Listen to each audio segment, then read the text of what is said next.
Ratchet Gang, y'all been kind of, I don't know what it's been, but y'all been a little bit loose lately, dog. What's been going on, man? We got to get back on road. You know what I'm saying? We got to get back on road. I don't know if y'all distracted. I don't know if y'all, you know what I'm saying? I don't know what it is, but we got a good show tonight. I need y'all to double tap that screen and get the likes up, man. I need to see something in the chat. Let's go. Do something. Like get the chat lit. Let's go. Hold on. We finna start. Give me a second. She fell in love with the green. I told her she could have what she want. Long she rollin' with me. She get a flu out. Private plane. Let me show you what this life about. Yeah. This really never see this. Come with me, I can show you the difference. This a whole new world. You didn't even know existed. Yeah. Money ain't nothing to me. I just may spend a couple thousand just to show you that it's different with me. Money ain't nothing to me. Talking about, hey, she can have what she want. Long she rollin' with me. She get a flu out. Private plane. Let me show you what this life about. Yeah. This really never see this. Come with me, I can show you the difference. This a whole new world. You didn't even know existed. Yeah. Money ain't nothing to me. I just may spend a couple thousand just to show you that it's different with me. Y'all ready? Let's go. She fell in love with the green. I told her she could have what she want. Long she rollin' with me. She get a flu out. Private plane. Let me show you what this life about. Yeah. This really never see this. Come with me, I can show you the difference. This a whole new world. You didn't even know existed. Yeah. Alright, let's go. Y'all ready? I just may spend a couple thousand just to show you that it's different with me. Double tap the screen, let's go. Double tap the screen, let's go. I told her she could have what she want. Let's go. She rollin' with me. She get a flu out. Private plane. Let me show you what this life about. Yeah. This really never see this. Come with me, I can show you the difference. It's a whole new world. You didn't even know existed. Alright, hold on, man. Hey, know I'm talking about. We back, Ratchet Gang. We back with another one. We back with another banger. Let's get the likes up. Look, you might have forgot. Hell, they might have forgot. But you already know it's the king.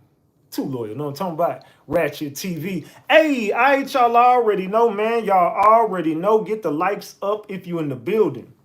And if you're new to the channel, hit that subscribe button. Tap that notification bell so you can get the drop whenever I drop. Alright, so boom. Man. We got to talk Ratchet Gang. We got to chop it up. Look, tonight we got to chop it up about three different cases tonight. We gonna do it like we, you know what I'm saying, like we used to. We gonna take some cases that are not, you know what I'm saying, necessarily mainstream, and we gonna put them front and center like we've been doing. I told y'all, once we got done with the Diddy stuff, we was turning the page. We was going on to greater things, man. We got other stuff to do. We're not just gonna sit there and just keep talking about Diddy every night. We went out to that case. We exposed the truth. Now, before we get into this case, I just want to pop my ish real quick. RatchetTV was one of the few platforms that actually pulled up and exposed everything the mainstream media was covering up in that Diddy case. That's the reason we went out there. Didn't need clicks, didn't need views, didn't need clout. Matter of fact, the Diddy case was they actually was fucking my shit up covering that damn case because they did not want that information out there.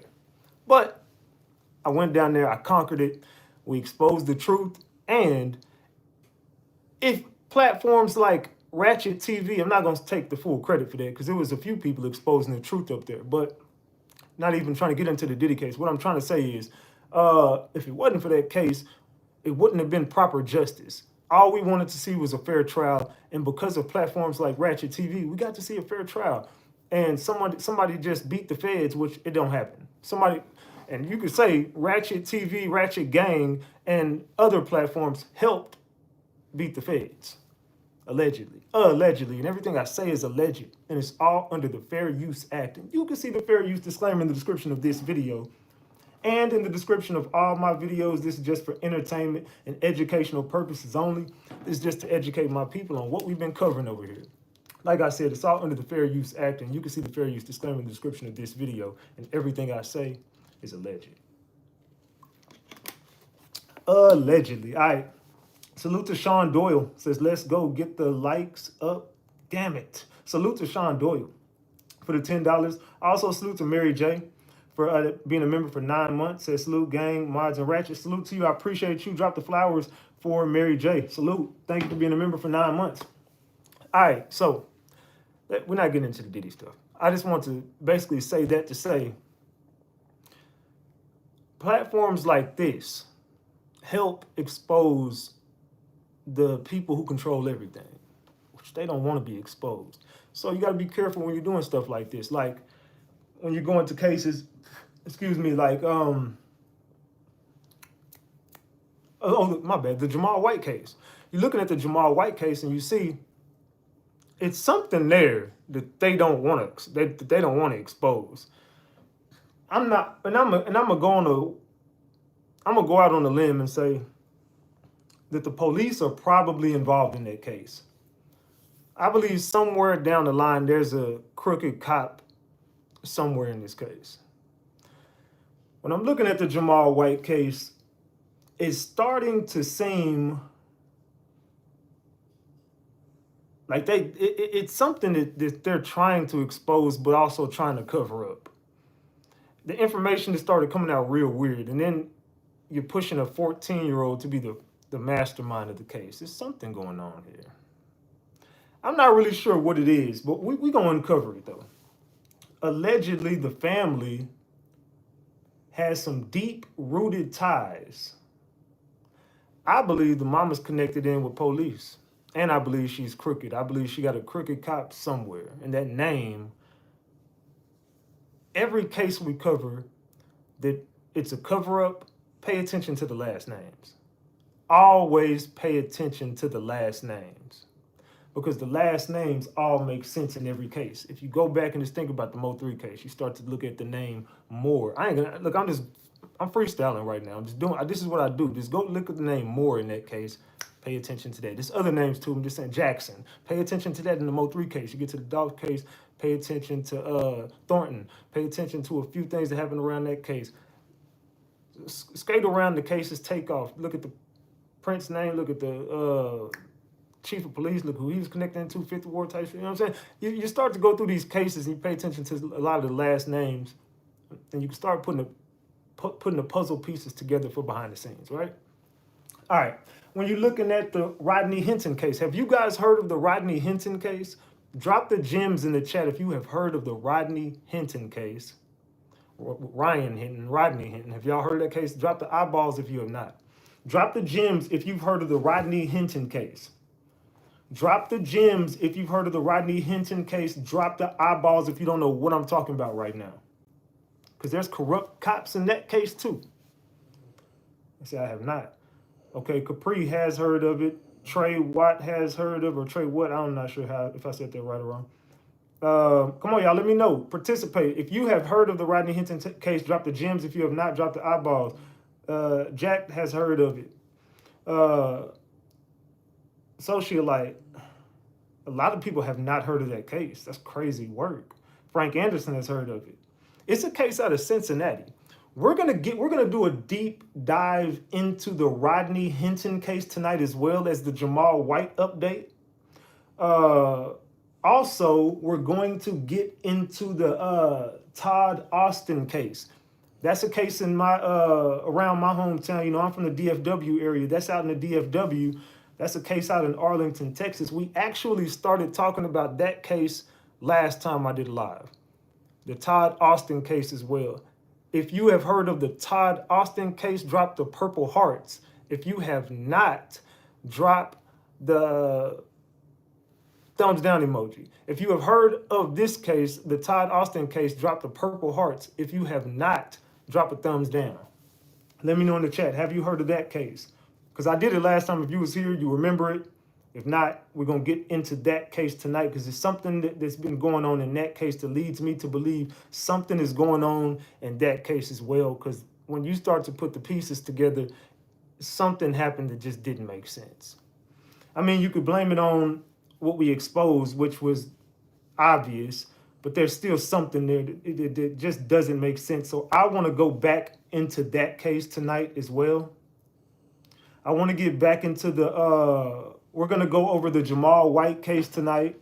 We're going to go over the Rodney Hinton case tonight. And we're going to go over the Todd Austin case. You know, that's the Urder-Uaide that happened out in Arlington, Texas. It was a guy who allegedly, well, I think it was pretty obvious. He was abusive to his girlfriend, wife, whatever you want to call her. They hadn't been together, but then they had been together. He was coming around the house. She had a restraining order on him. He was threatening her. He took her whole life savings. He treated her like crap. He stole her business ideas. He did the most unthinkable things to her. And he was very verbally and mentally and physically abusive to the lady to the point where she lost everything. She had no more money in her bank account. He drained everything. He switched over everything, took over her identity. And then she unalived him in a barbershop, then unalived herself. We're going to get back into that case tonight, too. That's another crazy case out in Arlington, Texas. So we're going to talk about that case. We're going to talk about the Rodney Hinton case out in Cincinnati. And we're going to talk about Jamal White because it's more things that keep happening behind the scenes with the Jamal White case. Now, with this Jamal White case, man, like I said, when you go look at the mom and her connections, it's all going to make sense. Because from what I was told behind the scenes, I could be wrong, but I finally figured out, allegedly the mama and the daddy don't stay together, which makes this even more weird because she's supposed to be the kingpin, queen pin, whatever. She's supposed to be a big dog. The dudes are saying they went to go rob her, but she wasn't home. So they was like, okay, let's just go rob him. A 14-year-old came up with this plan. 14-year-old wanted to rob the head honcho and her baby daddy. But the baby daddy and the mama ain't together. So I don't think that he got the same thing that she got, but maybe he doing his thing too. But something don't add up there. And the kid was a pawn in this weird little game that's going on between all these parties. There's something that somebody ain't telling us. But from what I was told behind the scenes, the baby mama set the baby daddy up. I could be wrong. But from what I was told behind the scenes, and everybody know, I got some real credible sources and some real credible places. Every case we go into, I be getting some shit.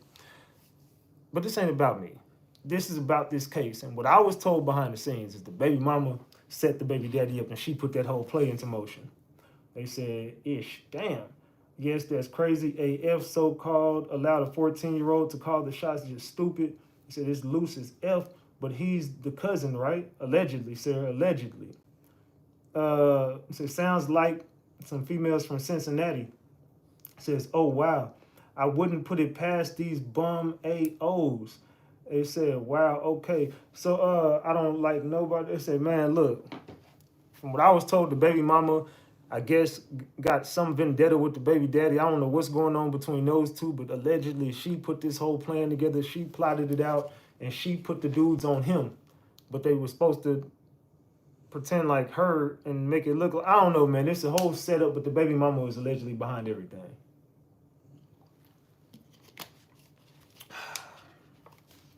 What y'all think in the chat, man? Who do y'all think is responsible for Jamal White getting kidnapped? Who do y'all think, man? Y'all let me know in the chat. Do y'all think it was the mama? Do y'all think it was the daddy? Y'all think it was both of them? Y'all think it was just random act of violence? What was this, man? They said the mom. Salute Diane Peters for the 10-piece. I appreciate you. Salute. They said both. Mom, both.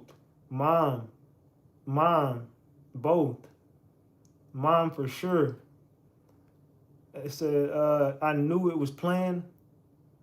They said, mom. A lot of people in here think the mom, they either said the mom or both. Well, we gonna get into this mom's crooked little lifestyle that she got going on. You see, the mama is now under federal investigation. You see, these motherfuckers finna go to the feds. This is gonna get bigger than that state. This is not gonna just be a state case. This got the possibility to go federal. I ain't gonna lie to y'all. This is looking like the mama finna end up catching some federal charges. Salute to Jack for that 5-piece. I appreciate you, Jack. Salute. Salute to Terry Walsh for the 50-piece McNugget. Terry Walsh says, love and miss you, Ratchet and gang. Still in recovery from my car accident. Been a member for 29 months. Well, y'all drop the flowers for Terry Walsh, man. We drop the prayer hands for, we praying for you, Terry. Hopefully you get better.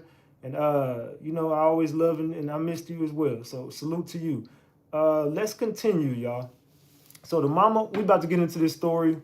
Are y'all ready? Y'all want to start the show? Because I could stop talking and we could just start running the videos. We could get straight to the content. Y'all let me know if y'all ready for this content. Y'all gonna let me know by double tapping that screen because we should be past 300 likes by now. If y'all jump up to 300 likes, I'm just gonna shut up and start the show. We $25 away from a honey bun. We $25 away from a honey bun, y'all. I got my parlay going tonight too, so y'all better wish me luck on my parlay because I'm 4 for 4 right now, boxing and UFC. I told you I don't be losing. Last week I did lose. I ain't gonna lie. I got 8 out of 8 right on the last fight of the night. I just had it going over one round and nigga got knocked out in the first round. I was so mad. There was $2,400 right in my hands. But tonight I might win 21. Anyway, let's see if y'all get the likes up, man. It said 257, man. Come on, double tap. All you gotta do is double tap the screen. That's all you gotta do is hit the screen twice to like the video. We got 600 people in here. Double tap the screen. We finna start this show right now, man. We finna start this show right now. So I asked y'all a question in the chat. I said, how should we start the show? 67% want to start with Jamal White. 18% want to go with Todd Austin, and 15% with Rodney Hinton. So check this out. It's looking like we're gonna start with Jamal. So right after the Jamal case, whichever one is in second place, we'll go with that one next. Excuse me. All right. Diane Peters, thank you for the 20-piece. Says you are amazing. No, you are amazing. Salute, Diane Peters. I appreciate you. Salute. All right, we finna get this show started, man. We need 24 people to double tap their screen. 24 people. Let me get my videos ready. We finna start this case right now, man. We finna talk about this Jamal case, man. Hold on. Drug dealer. All right, there we go. Man.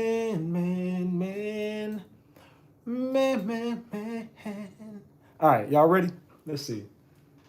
All right, man. We need 20 people, man. Come on. I ain't playing with y'all, man. All you gotta do is double tap the screen, man. It don't take no energy to double tap that screen so we can start this damn show. Double tap the screen. Let's go. We need 10 people, man. 10 people. We finna start this show right now. All right, hold on. Let me turn my camera around, man.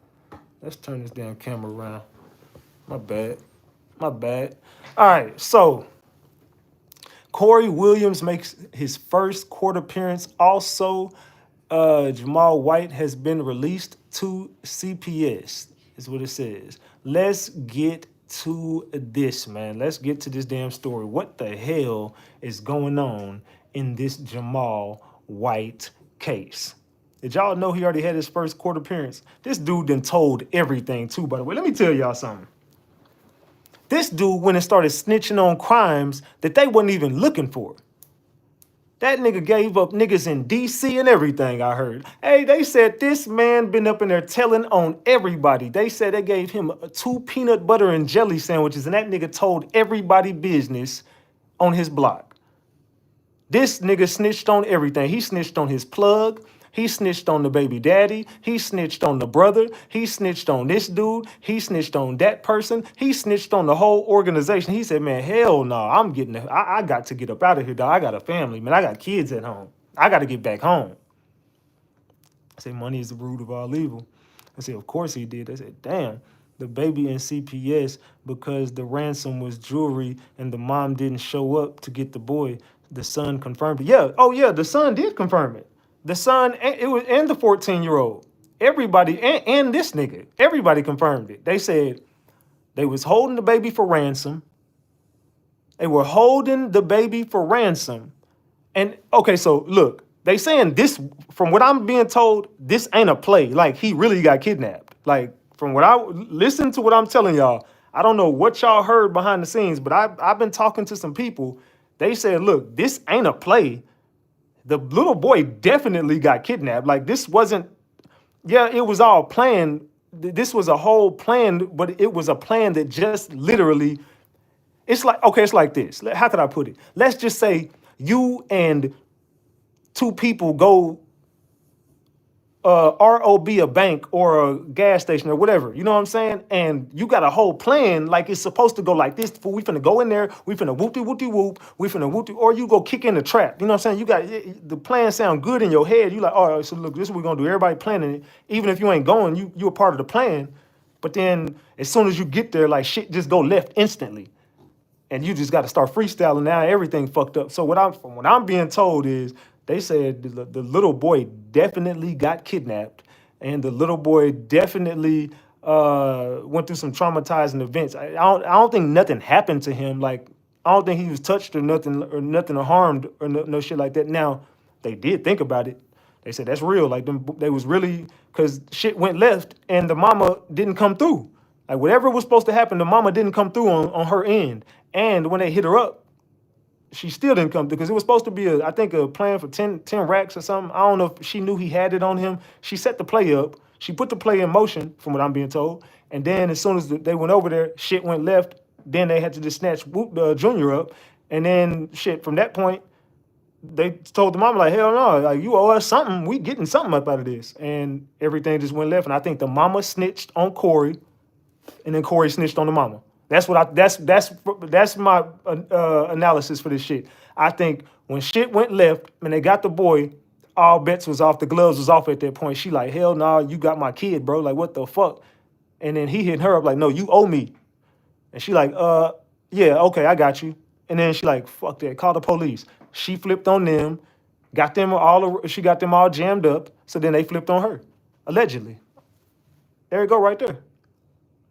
The thing is, they think money is coming from someone else, like someone is going to donate this money or going to get this money from them people. Now, I don't know all that. All I do know is it was a real event. They really ran up on. Now, I don't know about the part of them wanting to rob the mama or the 14-year-old being the mastermind. I don't know nothing about that. I do know the mama got ties with these people. The mama allegedly put the play into motion, but it wasn't supposed to go like that. Shit went left. It went sour from the jump of the robbery, and from that point on, they freestyled, did what they did. They had to get something about the deal because it was a failed attempt. So we got to come up on something. So they snatched Junior up, and they figured we're gonna get our money regardless. Here we go. Let's hold him for ransom. Then the mama's like, yeah, sure. And then she just didn't show up. So at that point, they like, what the fuck? What do we do now? Do we do something to the little boy? Should we hurt him? Then everybody else dipped. Like, once that shit went, they just left her at Corey. They left him at Corey's house. Like, hell no, we gone, bro. We out.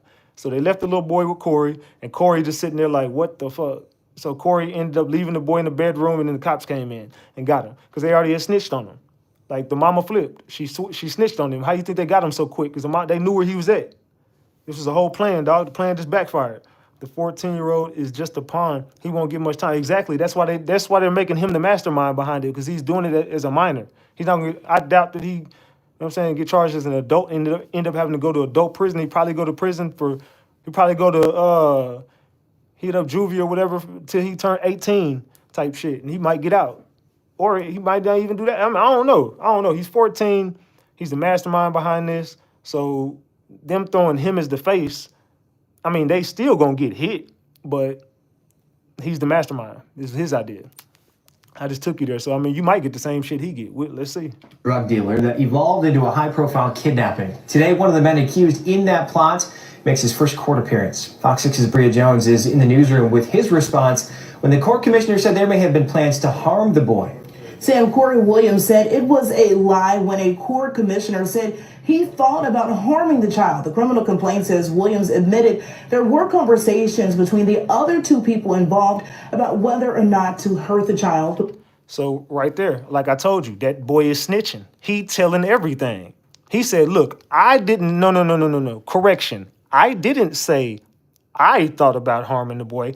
I said I heard them two talking about it. So allegedly the 14-year-old is supposed to be the one that was talking about harming the little boy. The 14-year-old and the girl. So that's the people that were talking about harming the little boy, not Corey. Corey is saying, look, oh, I gave y'all this information. I didn't snitch on myself. I snitched on them. 6's Bria Jones is in the newsroom with his response when the court commissioner said there may have been plans to harm the boy.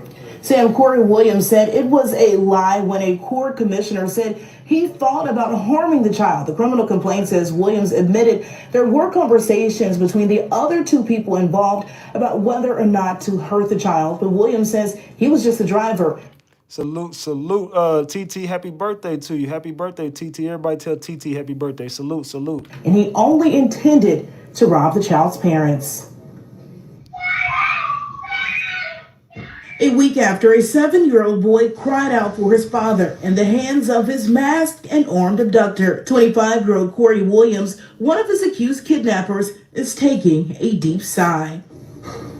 Williams is charged. I know this nigga.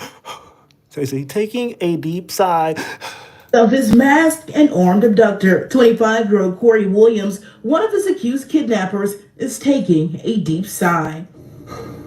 Williams is charged with kidnapping and taking hostages in connection to the kidnapping at 61st and Eustis that prompted an Amber Alert last week. The evidence against you is you. You pretty much admitted to everything. Williams told detectives the initial plan was for him and for. That's what he said. Hey, the evidence against you is you yourself. You admitted to everything. This is all you. You did this. So you can thank yourself. Like, you snitched on yourself and everybody else. Thank you. We appreciate your service, Corey. An Amber Alert last week. The evidence against you is you. You pretty much admitted to everything. Williams told detectives the initial plan was for him, a 14-year-old, and another person to rob the boy's mother, Siobhan Williams. She's currently in custody, but no charges have been released. According to the criminal complaint, Williams said SW is a well-known drug dealer and flaunted money, and that he had seen her with bricks of drugs during FaceTime calls. I told y'all, this dude is telling everything. Now he telling them where her bricks at. They finna run down, and that's why they got her. They done already cleaned her crib out. They got everything. They gonna release charges on her later. They gonna notify her PO she going back to prison. So she can already cancel Christmas. She's going back to prison. She's already done. They finna hit her with drug charges and all kind of stuff. Salute Charger Girl for that $20. Says, this is so sad, poor baby J. Salute to you also for being a member for 40 months. Salute to Charger Girl. Y'all dropped the flowers for Charger Girl. Salute. All right, let's continue, y'all. When she wasn't home, they went to rob the boy's father at his house. Surveillance video shows dad running in the house and the alleged kidnapper carrying the child away. Court records show the trio demanded $100,000 and jewelry from the boy's mother. What you also said to the police is that when the mother did not meet you guys to pay the ransom, for a little while, you thought about hurting that kid. Those are your words in the criminal complaint. That's a lie. Okay, well, it's on tape. And we'll find out if it's a lie or not. Clearly, y'all didn't watch it then. His defense arguing the crime was not his. He said, clearly, y'all didn't watch it then. Hell no, I didn't say that. Look, he said, hell no, I didn't say that. I don't know what tape y'all seen, but ain't I didn't say that. No, thank you. I did not say that. Court records show the trio demanded $100,000 and jewelry from the boy's mother. What you also said to the police is that when the mother did not meet you guys to pay the ransom, for a little while, you thought about hurting that kid. Those are your words in the criminal complaint. That's a lie. Okay, well, it's on tape. And we'll find out if it's a lie or not. Clearly, y'all didn't watch it then. His defense arguing the crime was not his choice. He gave a full confession. He spoke about the other individuals who were there, indicated that he did not have the intent to kidnap this child. He was essentially the driver. He's saying, look, I was just a driver. I didn't intend to do any of this. I drove over there to rob this dude. They kidnapped him. They took him. They had conversations about doing this. She got the bricks. She got the work. I just got off work and drove them. They had conversations about robbing him. So the conspiracy, that's them. That 14-year-old and that other person, this was their idea. Corey snitched, he gave the whole play up. Jack says, I love me a ratchet. Well, I love me a ratchet. Salute to you, Jack, for the 5-piece. Salute, salute, salute. Of the vehicle. Man. The child was found safe at Williams' home the next day. He was released to CPS. A 14-year-old and 38-year-old have also been arrested due to Williams' criminal history. His bond was set at $100,000 cash. Sam? Yeah, Bria Jones live in the newsroom for us. Thanks. So he has a $100,000 bond. He got a $100,000 bond. So it's gonna take him a little nice chunk of change to get up out of there. 10 racks, he'd be up out of there. But that's the money he needed to get paid for the hit. Well, not the hit, but that's the money. He needed that money. If he would have got paid, he would have been able to get himself up out of this jam. But now he's sitting in jail having to fight this damn charge. What do y'all think? They said, what did he do? I just joined. This the dude who took the little boy. They said, dude ain't going to be safe nowhere. He might as well wear a green suit. Yeah, he out of there. Jack, thank you for being a member. Gifting that membership. Salute to you. I appreciate you. Salute to So Sunny. Salute. Yeah, man, I don't know. It's looking bad for this dude, man. It's looking bad for this dude. He gonna be up out of there. They finna get rid of him. Yeah, he up out of there. Y'all can go ahead and cancel Christmas for him. The mama finna be gone. The baby daddy, the only one who possibly won't get charged for this, because from what I'm being told, the baby daddy did not know about this. From what I'm being told. I know a lot of people saying, look, he literally just got scared as fuck. Y'all just got to see in real time, this dude just scary as hell. I mean, look, I heard he was a very active father. I heard good things about him being a father, but I mean, he just got ran down on. He panicked, he got scared, and he left his kid. So we just got to fault him for just being a HOEAN. You know what I'm saying? We just got to. He just lame. So. Allegedly, he had nothing to do with it, though. That's what I'm being told. I don't know. I know y'all saying both, but from what I'm being told, that he didn't have nothing to do with it. They said, just started watching, new to case. I enjoy court cases. Salute. So I don't know. Like, I know some of y'all saying that he did have something to do with it, but I'm telling y'all, from what I'm being told, the mama, that's why she's sitting in jail. And the brother, he had nothing to do with it, but he in jail for what he did as far as shooting at them people. And he just got paranoid. But like I said, they got set up. So they didn't know where that was coming from. Somebody literally just ran down on him. And they don't even believe he recognized who that was. He just got scared. He wasn't looking at shit. He just got scared and he panicked. He ran. And that was his real reaction to somebody running down on him. And he just didn't go save his kid. So we can fault him for just being a shitty parent in that moment. Hey guys, welcome back to Real Talk Bougie. Make sure that you are subscribed to this channel. So went to court. He had a bond hearing and his bond was officially set at $100,000. Do y'all think he's going to be able to make that bond? Let me know in the chat. Do y'all feel like he's going to be able to make that $100K bond? He was taken to task by the commissioner, basically for the plan, kidnapping a child, all of the things. He is currently charged with kidnapping, hostage taking. Yeah, this dude got a lot of... He out of there. I ain't gonna lie. He doing a lot of telling, but it's really pointless to do all the talking you doing because... Fam, you gone. Like, you're not getting out of this. And the judge is telling you, this ain't even the DA. This ain't the prosecutor, whatever. This is the judge looking at you saying, fam, all the evidence that we got on you right now came from your mouth. Thank you. We appreciate that. You gave us the whole story. You snitched on yourself. You admitted to everything.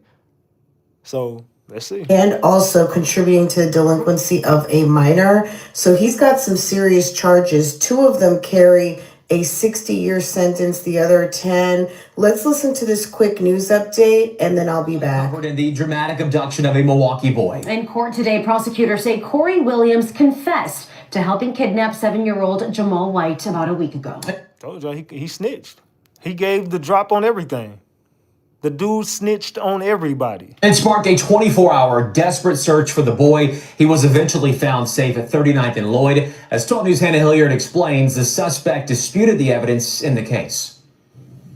For the first time, State of Wisconsin versus Corey Williams. one of the accused abductors in court, Corey Williams, charged with kidnapping.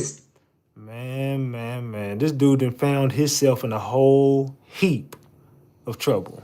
7-year-old Jamal White, setting off a statewide Amber Alert. Williams enlisted the help of a 14-year-old to develop a plan to help him rob somebody who he believed to be a local drug dealer. Told y'all, they saying that he know where to work at. Whoop-de-whoop-de-whoop. Man, this dude, he done gave the drop on everybody. And he's still finna get hit with all the charges. Complaint and search warrant indicates the alleged drug dealer is Siobhan Williams, Jamal's mom. Investigators say when she wasn't home, the suspect driving this white Jeep Renegade went to the dad's house near 61st and Eustis to rob him instead. This video shows one man chasing the dad into the home. So hold on. So now that I look back at it, what is this scene from right here? Because I was always under the impression that this was the daddy street. No? Somebody tell me in the chat, who's, what scene is this part from?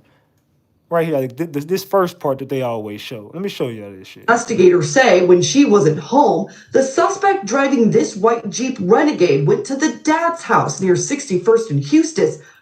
See, that's one street. And then to rob him instead. This video. Then we get to this street. So who is that? That's the dad's. Is that all the dad's street, right? Because I was always under the impression that was all one clip. They said that's the mom. Oh, this is the mom's house. So they got Ring doorbell footage from the mom's crib. They said word is Siobhan Williams and Corey Williams is kissing cousins.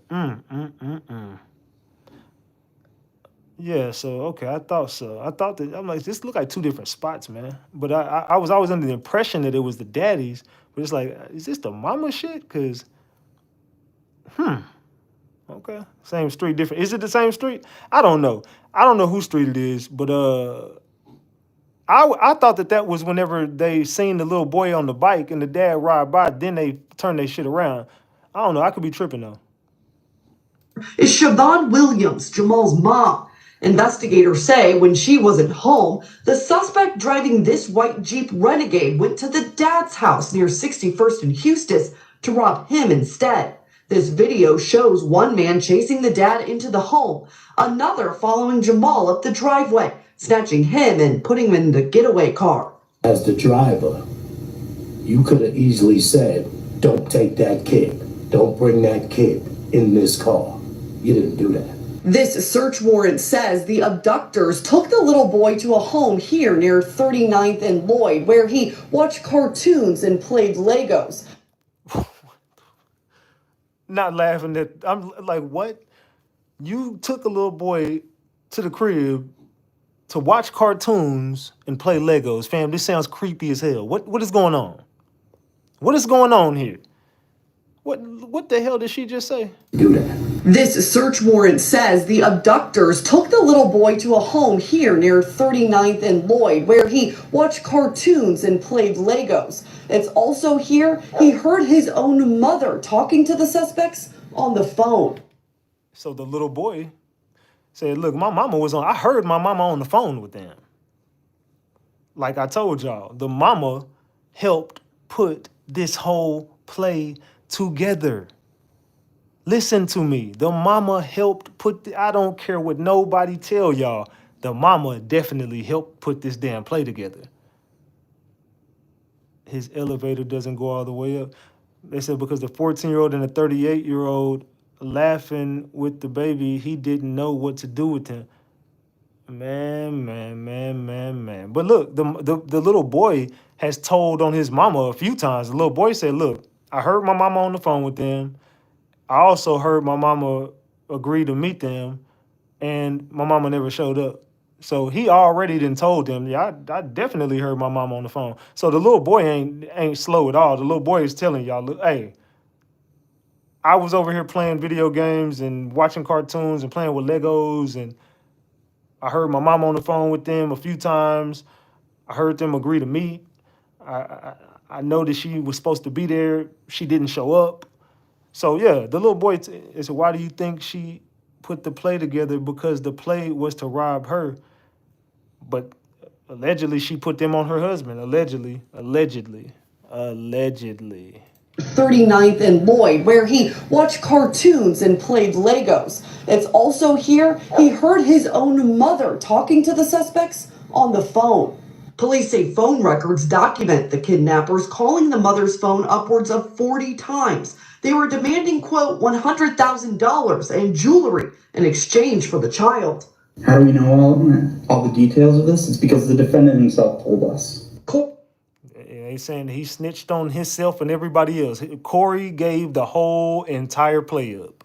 Everybody got caught because of Corey. Corey Williams in court Friday, at times shaking his head, even challenging the court commissioner. What you also said to the police is that when the mother did not meet you guys to pay the ransom, for a little while, you thought about hurting that kid. Look at him, he like, wait, what? Nah, hell nah. Look, his whole face just changed. As soon as he heard that, his whole face changed. Those are your words in the criminal complaint. That's a lie. Okay, well, it's on tape. And we'll find out if it's a lie or not. Clearly, y'all didn't watch it then. Ultimately, the abductor's bail set at $100,000. He said, I don't know what the fuck tape you talking about, but you didn't listen to it if you saying I said that. I didn't say that. I said they was doing it, not me. So, I mean, clearly this was not a well thought out situation. First from the robbery, then the pivot to the kidnapping. Kidnapping is not smart, and it could have been very dangerous. This child's 7 years old, and he looked like he not really, you know what I'm saying? Like they said in the chat, his elevator don't go all the way up.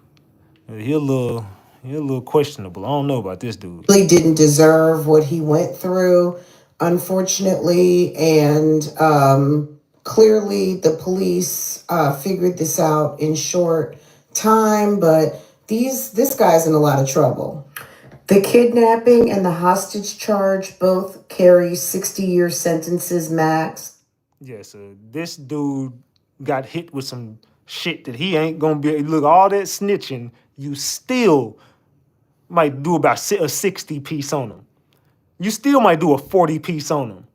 You still might do I believe there's no way you get less than 25. I'm just gonna be real with you. You could tell on the whole criminal enterprise, but you kidnapped the kid, bro. Like if you wouldn't have done that, you would have just got hit with an attempted armed robbery, case closed. That was it. And you probably wouldn't even got hit with that because if you didn't take the kid, I don't even think they would have called the police on y'all. Probably not. I mean, well, they caught y'all on surveillance, ring cam footage, whatever. But still, if you didn't take the kid, it would have still been, if you would have got caught, it would still been something, but it wouldn't be as bad as this. So you about to do about 40 to 6, I think you'll do about 35 to 55 years, somewhere in that ballpark. I don't think you get no less than bare minimum 25, but I don't even see you getting less than 30 to be real. So let's continue. The contributing to the delinquency of a minor is 10 years. He could spend the rest of his life in prison for doing this, and rightfully so, because this child deserved better. So thanks to this guy, Corey, unfortunately for all involved, it put a light on what they were doing. The mother is being looked at as a known drug dealer. Yeah, now you done snitched on the mama, got her in all kind of trouble. Now the daddy being investigated. Now you got the whole enterprise being looked at. Everybody phones getting subpoenaed, getting tapped. They not just looking at the taking of a child. Oh no. They want everything. Now they coming for the big guns. They want where's the strap set. They want the bricks. They want the plug. They want everything. The uncle has a charge situation that he has to deal with now. The fathers had to spend time at the police station answering questions when his son was abducted. It's just a big mess. And Corey Williams and company, it's a mess. Anyway, guys, make sure to subscribe for more updates. And I will see you next time I post another. Man. What do y'all think about that, man? This dude Corey then snitched on everything. Salute to Real Talk Bougie. Salute to Real Talk Bougie. Salute. All right, let's heard about the continue. men in Milwaukee that tried to rob this couple, but since that didn't work out, they kidnapped their 7-year-old son instead. Salute to Paul for the 2-piece. Yes, and the 7-year-old boy's name is Jamal White. Basically, the mom is a big-time lettuce and many other, dealer. So you know how that goes when you in that lifestyle. So basically, they were trying to rob the mom. The next person they saw was the dad. He was outside with the son, Jamal. They had some heat on him, of course, and they ran over there so they can try to rob the dad. The dad hauled ass, ran into the house, and left his 7-year-old son outside. Since they couldn't get to him, why they kidnapped Jamal? Yes, they kidnapped the 7-year-old boy. They kidnapped Jamal. The neighbors heard Jamal screaming, kicking and screaming, trying to get out of their arms. They took him, put him in the car, and drove off. They threatened the parents and said that if they don't send them $100K and some jewelry, they were going to harm Jamal. Jamal said he heard his mom on the phone when the kidnappers were talking to him, and she said that she was going to come pick him up. Of course, the boy was scared. He's never been in that situation. That is a wild experience. He's 7 years old. I'm pretty sure he couldn't even wrap his mind around what was happening. But anyways, he heard the mom on the phone say that she was coming to get him. Why the mom never even attempted to come get the boy? She was never planning on giving up that $100K, and she was never planning on giving him no jewelry. Fast forward, they found Jamal White. Thank God he was untouched, unharmed. I believe they said they found him in an attic in like a random Milwaukee home. First of all, I'm glad he's okay. But I just want to say that living a certain lifestyle, knowing that you have a child or children, is very risky. And I think we need to be a little more mindful about that. Then y'all bring all that drama back to the house. That could have went a completely different way, a completely different end result. You didn't know how serious those kidnappers were. So for you to take that risk and not even attempt to come get your child and bring them what they're asking for was risky in itself. You literally were willing to risk that boy's life. I'm talking about, I don't believe that young boy will ever trust his parents ever again. His mama never came to get him, and his father ran.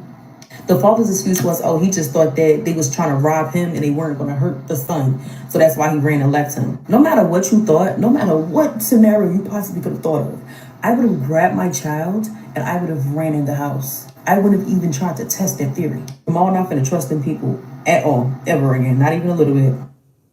No, I don't think he's going to ever trust his parents again. I think everybody just, I don't know. It was just a spur of the moment thing, and everything just went left real quick. And it was just a bad idea to even go do that. And I think everybody is feeling it right now. I think Jamal daddy made mistakes. The mama made mistakes. The kidnappers made mistakes.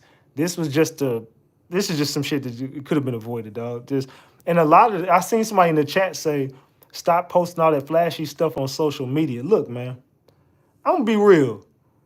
You could try to figure out anything you want, but I promise you, you can't find nothing about my personal life on social media. I don't give a fuck what you could read up on whatever you want on social media.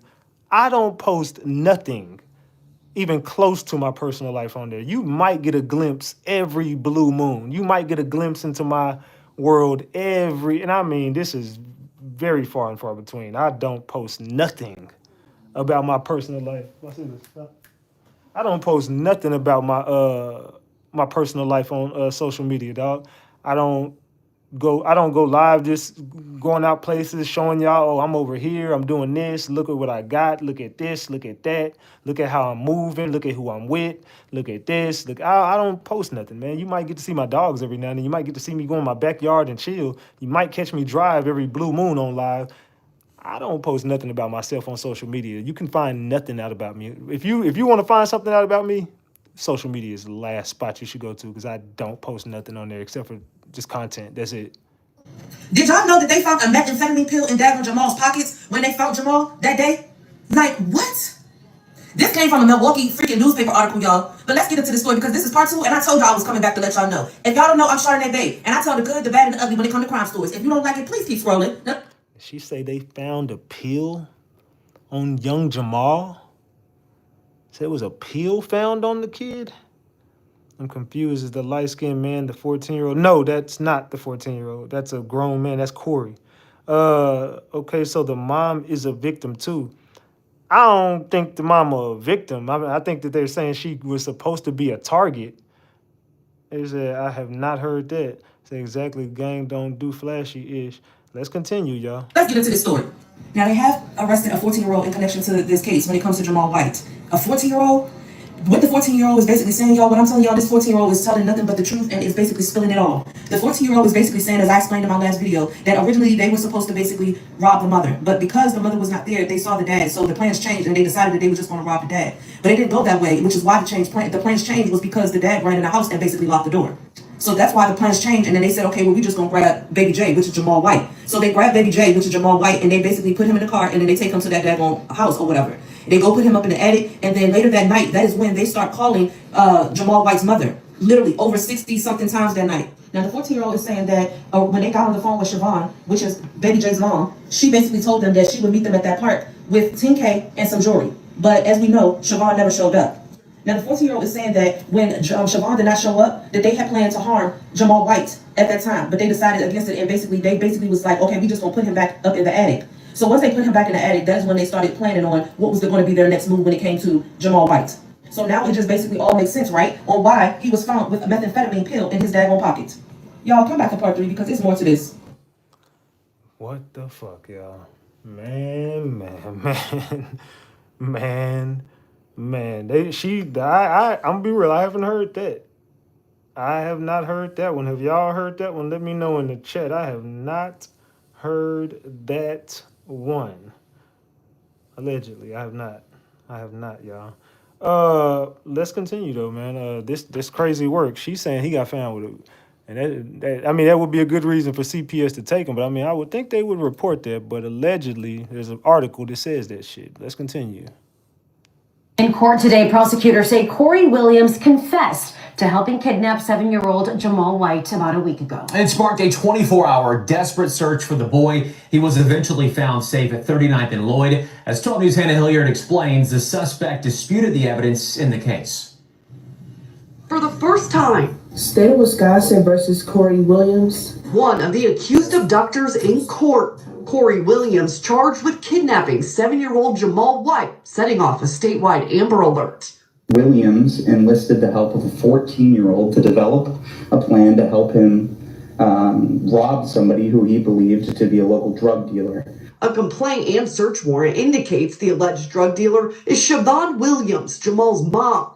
Investigators say when she wasn't home, the suspect driving this white Jeep Renegade went to the dad's house near 61st and Eustis to rob him instead.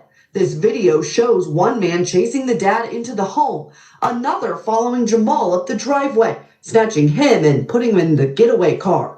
As the driver, you could have easily said, don't take that kid. Don't bring that kid in this car. You didn't do that. This search warrant says the abductors took the little boy to a home here near 39th and Lloyd, where he watched cartoons and played Legos. It's also here he heard his own mother talking to the suspects on the phone. Police say phone records document the kidnappers calling the mother's phone upwards of 40 times. They were demanding, quote, $100,000 and jewelry in exchange for the child. How do we know all the details of this? It's because the defendant himself told us. Corey Williams in court Friday, at times shaking his head, even challenging the court commissioner. What you also said to the police is that when the mother did not meet you guys to pay the ransom, for a little while, you thought about hurting that kid. Those are your words in the criminal complaint. That's a lie. Okay, well, it's on tape. And we'll find out if it's a lie or not. Clearly, y'all didn't watch it, then. Ultimately, the abductor's bail set at $100,000. In Milwaukee, Hannah Hilliard, WISN 12 News. Man. So I don't know, man. This dude trying to make it look like, nah, bro, y'all got it all wrong, man. See, y'all got it all wrong, brother. It wasn't me. I didn't say that. The Jamal White story keeps getting worse and worse. So, he got abducted by gunpoint by 3 masked men on July 12th in the evening. His dad was outside with him while he was riding his bike. Multiple ring cam footages have come out, and you have various angles now, okay? So the secondary angle is coming from across the street where you can see 2 masked men with their firearms run out of the car. You see dad veer off to the left into the house, runs in the house, closes the door behind him. You see young Jamal run towards the back garage area, screaming for his daddy, right? The next day, the police find Jamal on the other side of town, no more than 10-15 minutes away.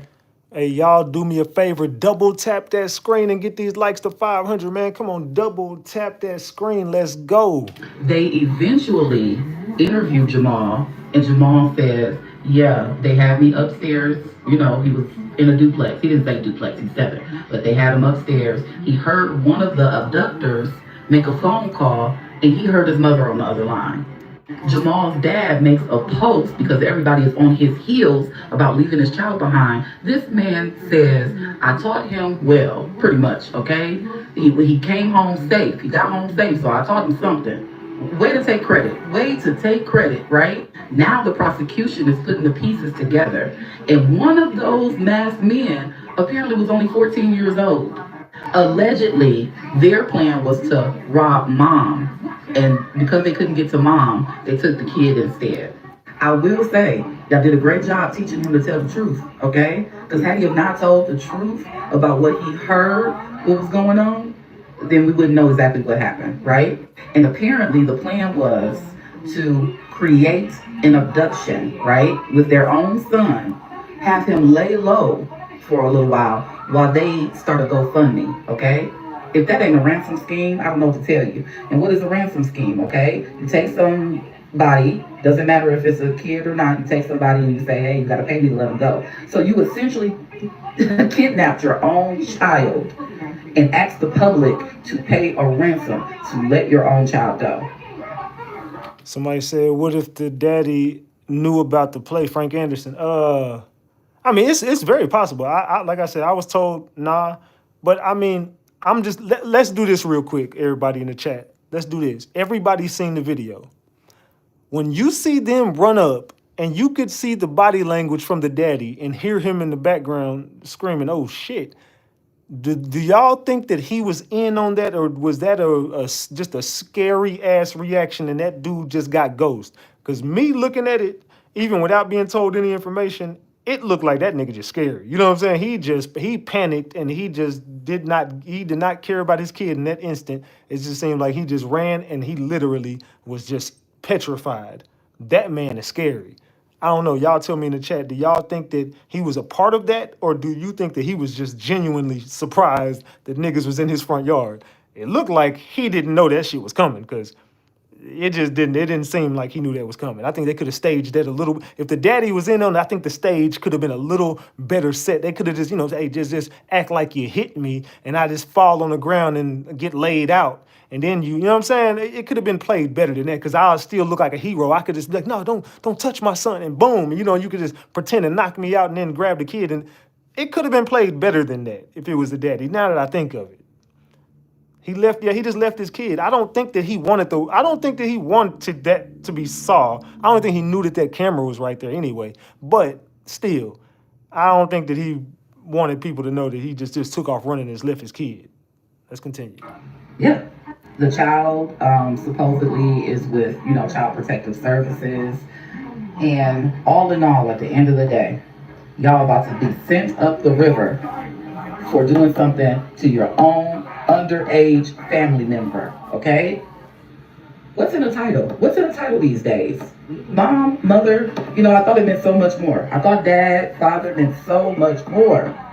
I thought family meant so much, but nowadays, I don't know. But you guys tell me what you think. If you've heard more, let me know. But that's all I've heard so far. I told y'all I was gonna keep y'all updated with this.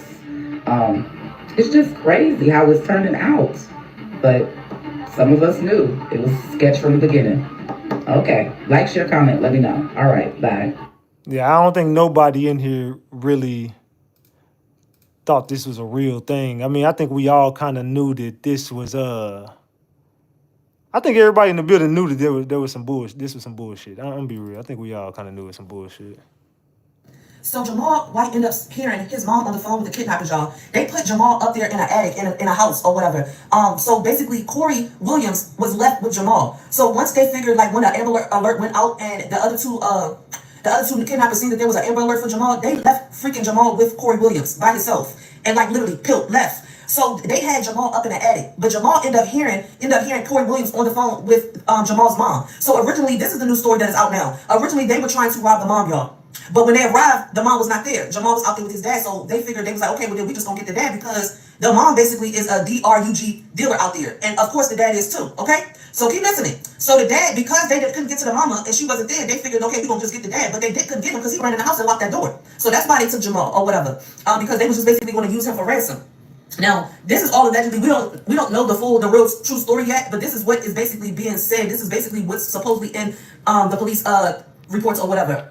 I'm gonna be real. I think when that 14-year-old gets questioned and his story comes out, I got a feeling he finna flip on everybody.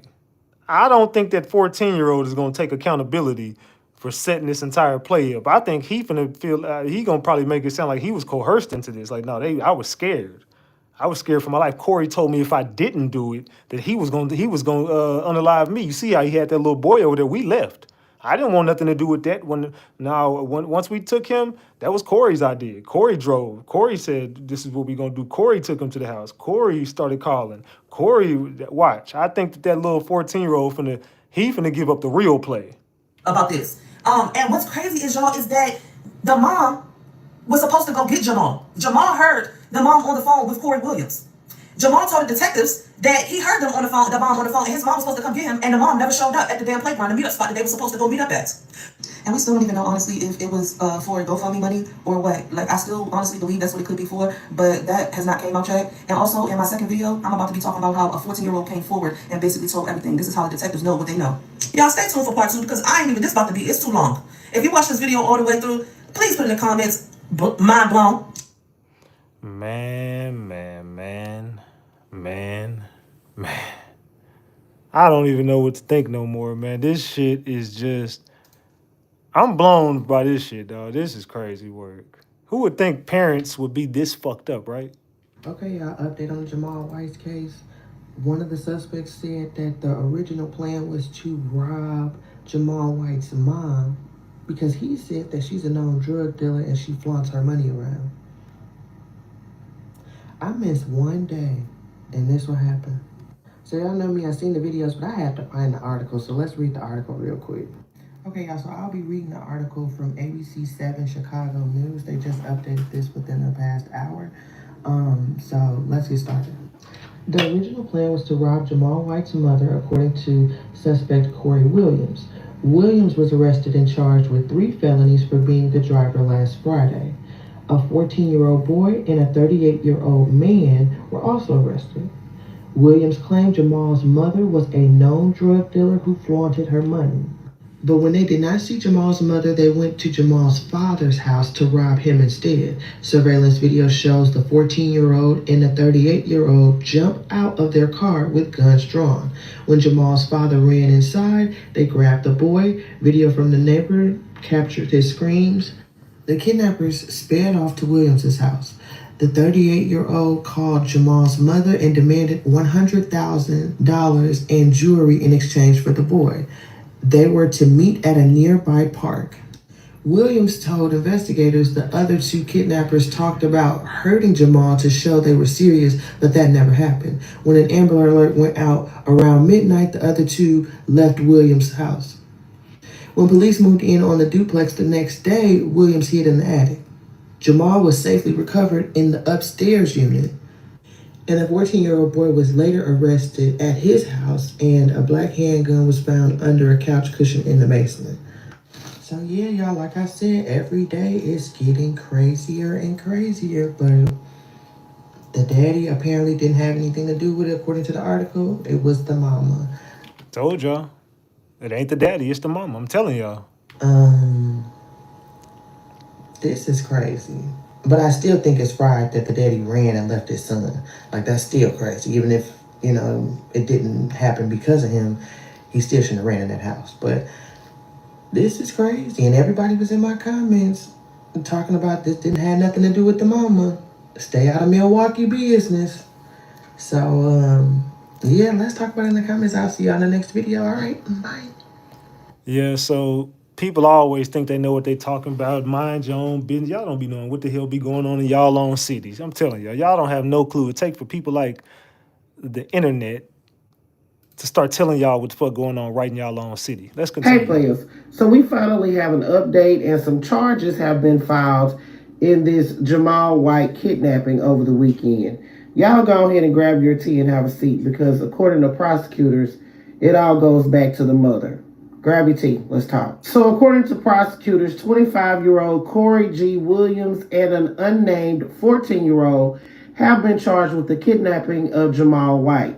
Apparently, this was some type of plot to rob the mother. So according to the arrest affidavit, the 14-year-old is spilling all the tea, honey, telling everything. He told detectives about 2 weeks before the incident, Corey Williams contacted him about robbing Siobhan Williams, who was the mother of Jamal White. So, is everybody just snitching on everybody right now? Saying Corey saying it was the 14-year-old, the 14-year-old saying it was Corey. Man. Apparently, Corey Williams claimed that Siobhan is a big-time dealer and that she flaunted her money all over Annalise Keaton's internet, and they also seen her with a big brick of rugs. So on the day of the incident, Corey Williams left work early and borrowed his girlfriend's Jeep Renegade and went and picked up the 14-year-old. They then removed the license plates from the vehicle. Now there's another individual that... How much y'all think that his girlfriend would get if she sells that Jeep Renegade to try to get him out of jail? He need about 10 racks. So how much y'all think she can get for that Jeep Renegade? That was involved with this. He's currently under investigation. He was the one that provided the weapons. So at around 5 o'clock, they scurried over to Siobhan Williams' house, but they never did see her. So then they changed the plan to go over and rob her baby daddy. So they drove over to the father's residence where they did see the father as well as the 7-year-old riding his bike. You know what I just thought about? Why the fuck do people give statements to the police? I never understood why y'all go do interviews with the police. Nigga, lawyer. Lawyer. You want a lawyer? Would you like to make a statement? Lawyer. Lawyer. Get my motherfucking lawyer. Take me to my cell. Give me my lawyer. I need a lawyer. Lawyer.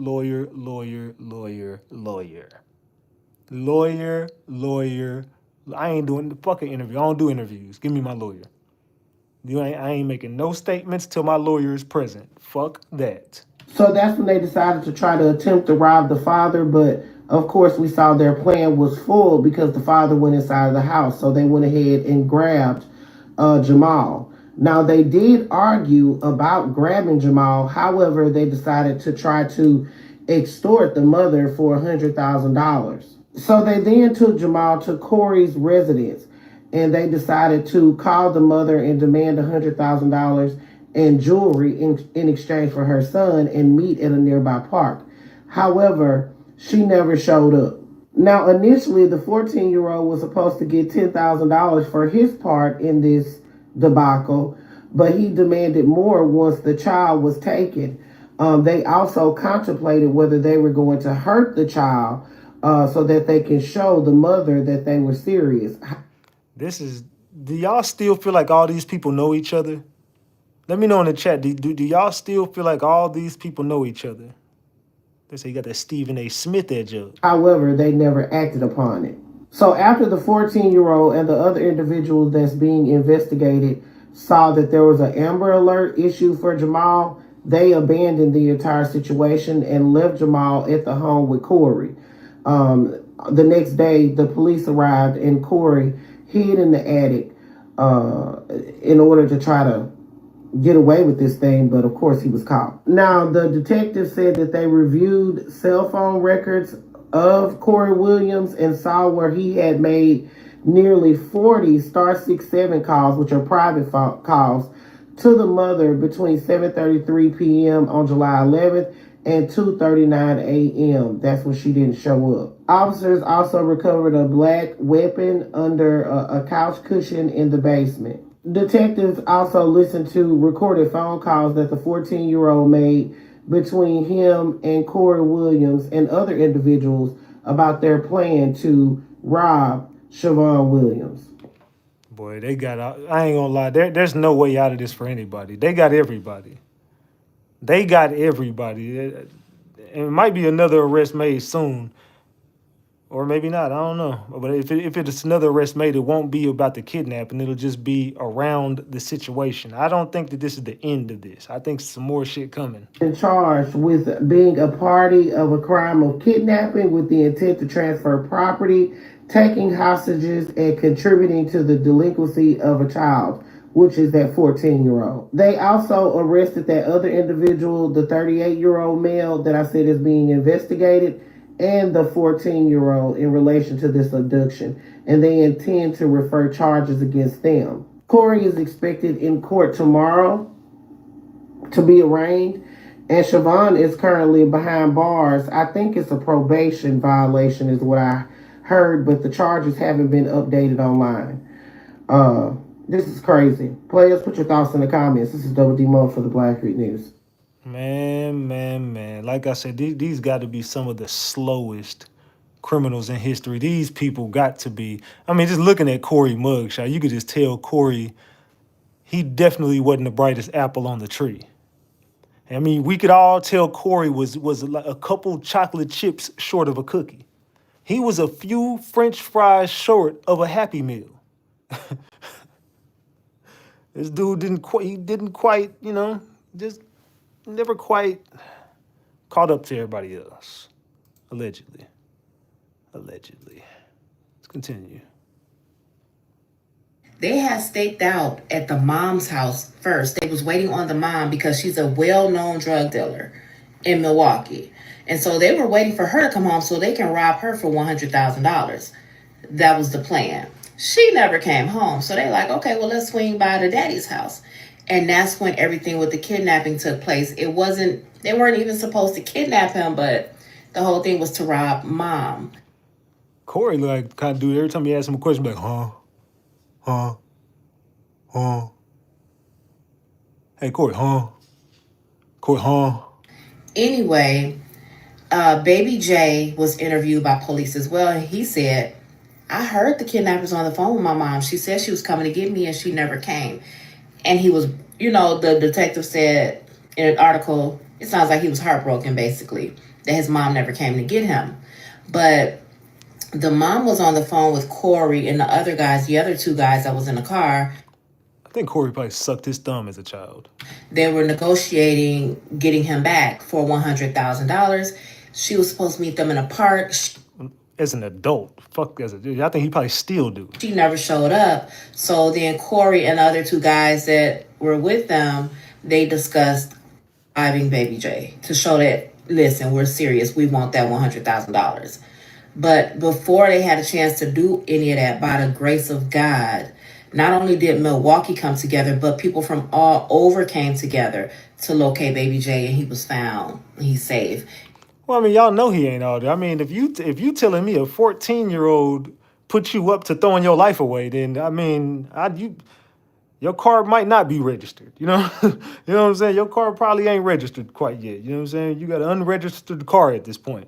What in the hell is you thinking? A 14-year-old just randomly hit your phone up a couple weeks before, like, hey, fam, I want to rob the biggest drug dealers in the city, and you like, huh? Yeah, I said I want all the money. I'm going to get it, huh? Can you get the Renegade? Huh? Corey, can you get the... Yeah, I got you. I'm leaving work early. I'm on my way. and things like that or whatever. I want to say they said a pill was in Baby J's pocket when they found him. I will have to, you can go read the article, it's up or whatever. But Corey has been formally charged now. And I'm sure they're going to arrest the other two people because Corey is definitely talking. He's telling everything. But everybody rushed to say that the mom and dad planned this and that they did it for gold. All these different things. And that's why I held off, because you don't want to just run and regurgitate all of the shit that people are saying. You want to actually know your source and put out real information. The information that I'm telling you guys, you can find it very easy. But yeah, so mom is still in jail. But again, hers only say one charge and it says charges pending. A lot of people are saying that is for fraud. But Corey is saying that she's a well-known drug dealer, which I kind of figured something illegal had to be going on. But that's the update of Baby J. By the grace of God, he is home, he is safe, and that's all, in my opinion, that really matters. Another thing, it took 5 hours for them to issue that Amber Alert. I wonder if there is something that can be done about that, because that's a long time. Another thing, in Jamal's interview, he said Baby J was taken without permission. So without permission, does it mean that they know these people? So I still don't know that part, right? I don't know if they know Corey and these other guys. But I do know that mom was the target, not dad. But he did say in his interview, Baby J was taken without permission. So that's something to think about as well. I don't know.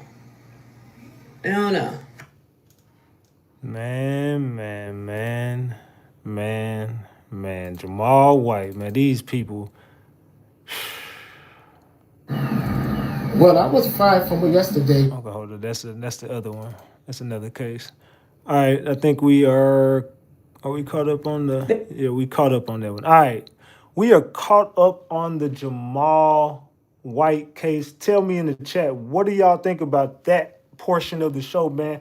I don't know, this family, I still feel like there's some secrets out there. I feel like the family is still connected in with some deep-rooted shit. I no longer think the dad is involved in this. And I gave you my reasons why. Not only did I speak to somebody from out there, and they kind of gave me some information, but definitely, hold on, my damn dogs is in there. Hold on, give me 1 second. Hey, lay down, Prince, and stop. My bad. My damn dog's in there. I can hear him in there. All right, but yeah, I don't know, man. It seems like this family got some deep-rooted stuff going on. The dad, he just was too shocked for me. I don't think the dad was involved in that. I think that the dad was genuinely just shocked by what the hell he witnessed. I mean, he definitely is a lame for leaving his kid out there. I definitely think the dad is a sorry piece of crap for just running off on his son. But, I mean, like some people do say, hey, you just never know what you're going to do in the spur of the moment. Like, he panicked. So he thought his life was over. I just, to be real, I don't give a fuck what he say. I literally just, this is what my thoughts by watching it over and over again. I don't even think he even thought about his son in the situation. I'm being serious. Like, he panicked so much, I think he forgot his son was even there. You know what I'm saying? Like, I don't think he gave a fuck to take his son or not. He'd seen guns and his heart dropped, and he literally, that was his first instinct, was to just run. I don't even think he considered his son. I don't think he gave a fuck. You know what I'm saying? So that's just my opinion. I just think that, yeah, he made a mistake, and he knows he made a mistake. He apologized for it. I mean, you can't do nothing but apologize for it.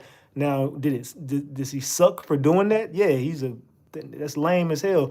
But like some people say, you just never know what you're gonna do until some shit pop off. You just never know. I mean, sometimes you know what I'm saying? Some people ready to pick up a thumper and go to war. Some people gonna take off running like a track star, and he falls in the track star portion of this. So I don't know. Y'all tell me in the chat, man. I also did a poll. Let me look at the poll. 71% of the room wanted that Jamal White update, and the other two are close. The Todd Austin story is at 16%. The Rodney Hinton story is at 12%. So Well, man. Okay, so like I'm telling you, we got good stories over here, man. If you ain't subscribed to this channel, make sure you subscribe, man. I don't think that, again, I don't believe the dad was involved. I don't think the dad was involved in the plot of this. I don't think the dad will get hit with anything. So I'm taking the dad out the equation, man. I don't think, I think it was the mom and these people that know each other. And I just think that it was a bad business deal. Something was supposed to go on. I'm hearing they were supposed to hit the dad. I don't know why the mom is getting thrown into the mix, but they definitely threw her into the mix to get her locked up. So she's going to do time, probably not for the plot of anything, but I just think she's going to go down because they're going to find some stuff on her. She's going to get a probation violation and she's going to get hit with her original sentence or whatever. So she ain't coming home for a long time, and neither is Corey. And that 14-year-old is going to flip on everybody. The 14-year-old is going to get the lesser charges out of everybody. I think he's going to get hit with some shit till he about 18, and he going to be able to walk free from juvenile or some shit. I don't think that he ever sees the light of the day of an adult prison cell. I mean, he might, but I doubt it. I think that he's going to flip on Corey and say, no, Corey planned this whole thing out. Corey told me to do it. I was scared. Corey gave me a weapon, and I did what I thought I was supposed to do. He's probably going to flip and say, Corey told me to snatch him up. This was all Corey's idea. And when we got back there, why do you think I left? I was scared. I seen an Amber Alert. I didn't want nothing to do with it. I told Corey, man, I never wanted nothing to do with it. So I think the 14-year-old is going to flip on everybody. That 14-year-old was buying from the mom, and he spoke to the only person on his level, Corey. Yeah, exactly. He knew the mama because he did business with the mama. I'm thinking that he sold for the mama. That's what I'm thinking. I'm thinking that he was trying to rob his plug, or he might have bought from her to sell on his own, or he was working for her. One of the two. That's how he knew so much about that mama. That's my opinion. I don't know. I could be wrong. I think that little boy had some insight on the mama. I think that the little boy probably did. Now that we look, Corey just don't look too smart, man.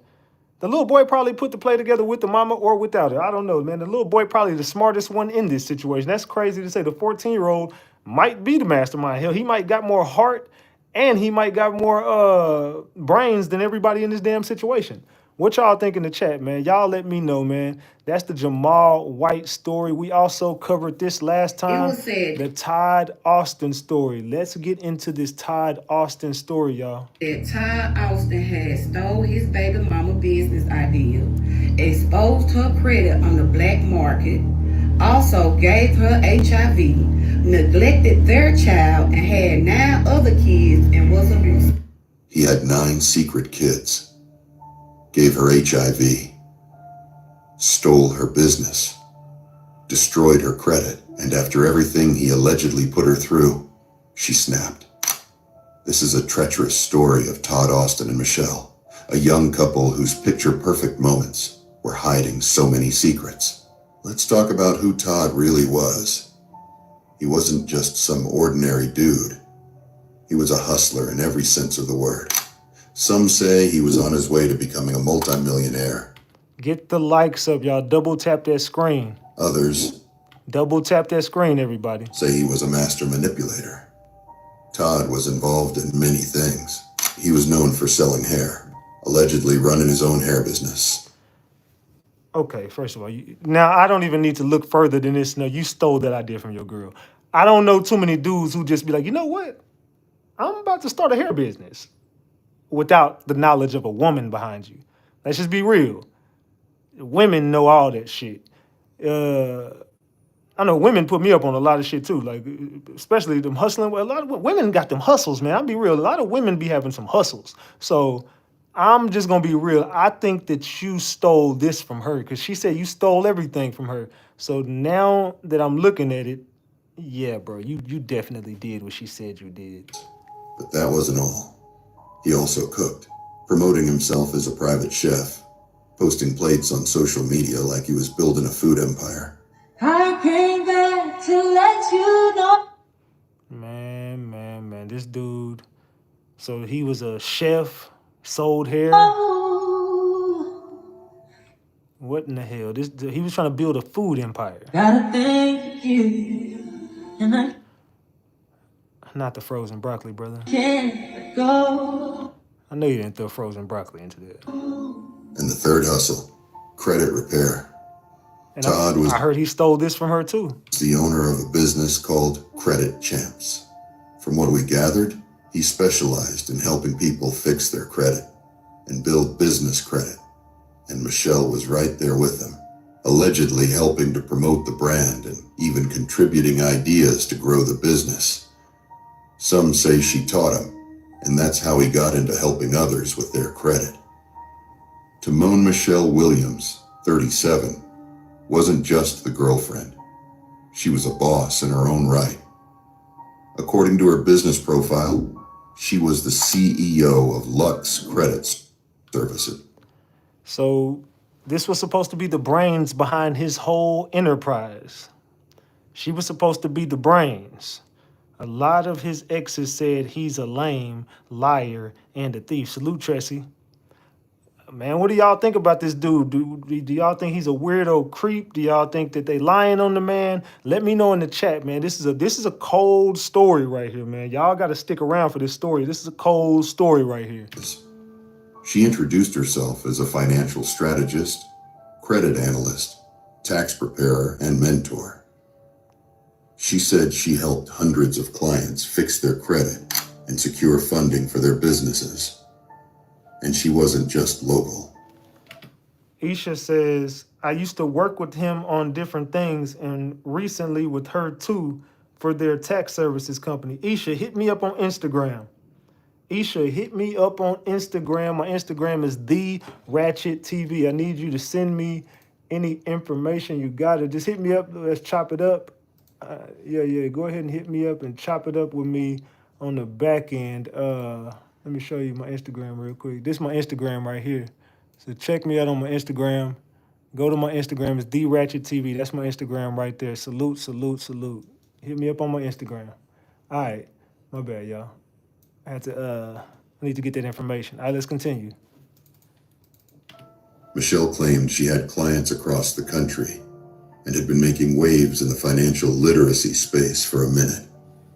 And this wasn't just a side hustle. She was a proud Army veteran who had turned her knowledge into a brand.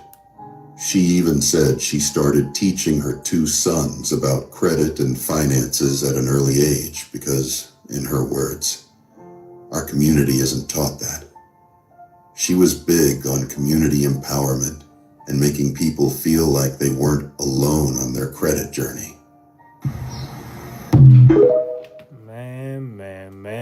Man. So let's continue, y'all. Let's continue this. Let's continue. When you got big girl business to take care of, honey. This is big girl business. Okay. From the outside looking in, Michelle and Todd appeared to be a power couple. He had Credit Champs. She had Lux Credit Services. They had just welcomed a baby. Yeah, this is sad, y'all. This is a twisted, sad story, man. They were promoting each other's brands, showing off a life of Black excellence. And that's why I be telling a lot of people, a lot of shit y'all see on social media, man, it be fake. You see, it was a dark, twisted story behind what you could see on the internet. On the surface, it looked like it was all peaches and cream, but there's an evil, twisted backstory to this. But somewhere between the lines, the clients and the captions, everything fell apart. It's not clear exactly when things went left, but someone claiming to have spoken with close family members is shedding light on why the relationship between Michelle and Todd may have turned sour. According to this person's account, when Todd and Michelle met, she was already well established. She was a single, stable mother with a good job, a retirement check, multiple cars, and a home in her name. Meanwhile, Todd reportedly did not have the financial stability. Do y'all believe that? Do y'all believe that she made him, or do y'all think he made her? Who do y'all think made who? Did she make him, or did he make her? Because there's one side of the people that are saying she built everything and he basically stole everything from her. Some more people on the other side are saying, nah, she got owned because of him. He taught her everything. What do y'all think, man? Who made who? That says she made him. She didn't need him. She made him. She made him. She made him. She made him. How he had 9 kids from her. She made him. Everyone's saying she made him. Let's go. Or resources he portrayed. In fact, they claim he had a history of deceptive behavior and wasn't as successful as he seemed. Their relationship moved fast, but the two never got married and only dated for a few years. Allegedly. Allegedly, this was a brief thing that happened. A few years. They had an agreement that Todd would eventually move out, and the two would separate both personally and professionally. He did move out at first, but then allegedly started popping back up at her home uninvited.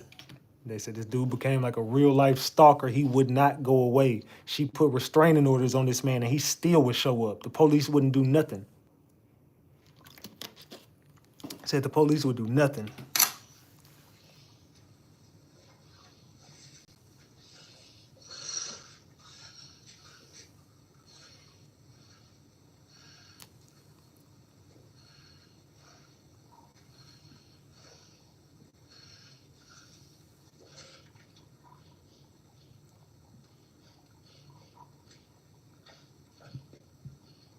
What the hell wrong with this dude, man?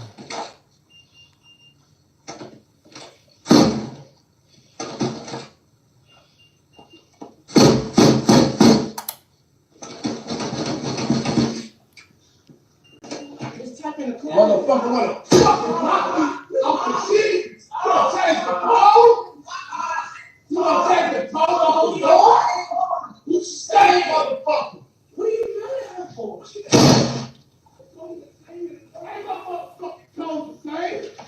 What the code?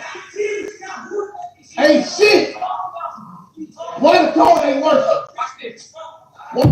Man. Yo, that dude. Yeah, I don't need to see too much from him to know what type of dude he was. Why the fucking code ain't working? Todd, look at this. Watch this. Why the code ain't working? Watch this. Why the code ain't working? Please calm down. Why the fucking code ain't working? Ain't no code fucking working. She changed the motherfucker. She changed it. That's when Michelle filed a restraining order in March. Once he was out, things allegedly got worse. Todd is said to have removed Michelle's name from their shared business account. Yeah, that dude just started doing a whole bunch of cringy, creepy stuff, man. He got weird, man. I don't know what was going on with these people. Changed the email and withdrew nearly $96,000. That's crazy. He stole money she reportedly needed for her living expenses. Salute, Sexy Trapper. What up? Yeah, this dude, he stole her whole identity, y'all. Since she wasn't working at the time while caring for their baby. She wasn't acting out of jealousy. She was desperate, facing homelessness. Dada says that's that DL aggressive and jealous behavior. She's saying that I have seen a few females that think this dude was pitching and catching. You know what I'm saying? I see a few females who believe this dude was pitching and catching. What y'all think, ladies? And completely stripped of everything she had helped build from the ground up. Michelle felt hopeless. She felt like she had nothing to lose, even though she did. On a Friday morning in Arlington, Texas, at 10:15 a.m., she reportedly walked into the barbershop on South Cooper Street where Todd was.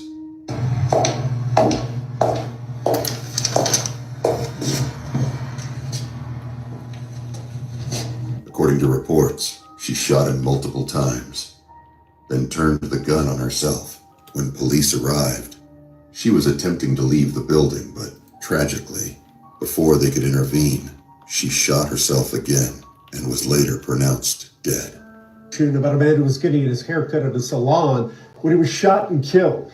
Arlington police are calling it a murder-suicide. And Scoop Jefferson just spoke with people who witnessed the shooting on Cooper Street. Man. This sad, y'all. But what do y'all think, man? Ladies, y'all thinking this dude was just on some weird zesty time? Y'all think that this dude just was... Let me turn this down. Let me UFC appearance at 11-8, looking for a second straight win. And Pitbull and My bad. I'm trying to watch this goddamn. I almost fucked my shit up trying to watch this goddamn fight over here. My bad. All right, I'm trying to. I got this parlay going, so my bad, y'all. Don't pay me no mind. I got a parlay going on back here. I just had to make sure my stream was in the background. All right, my bad. I almost got my shit. Boy, hold on.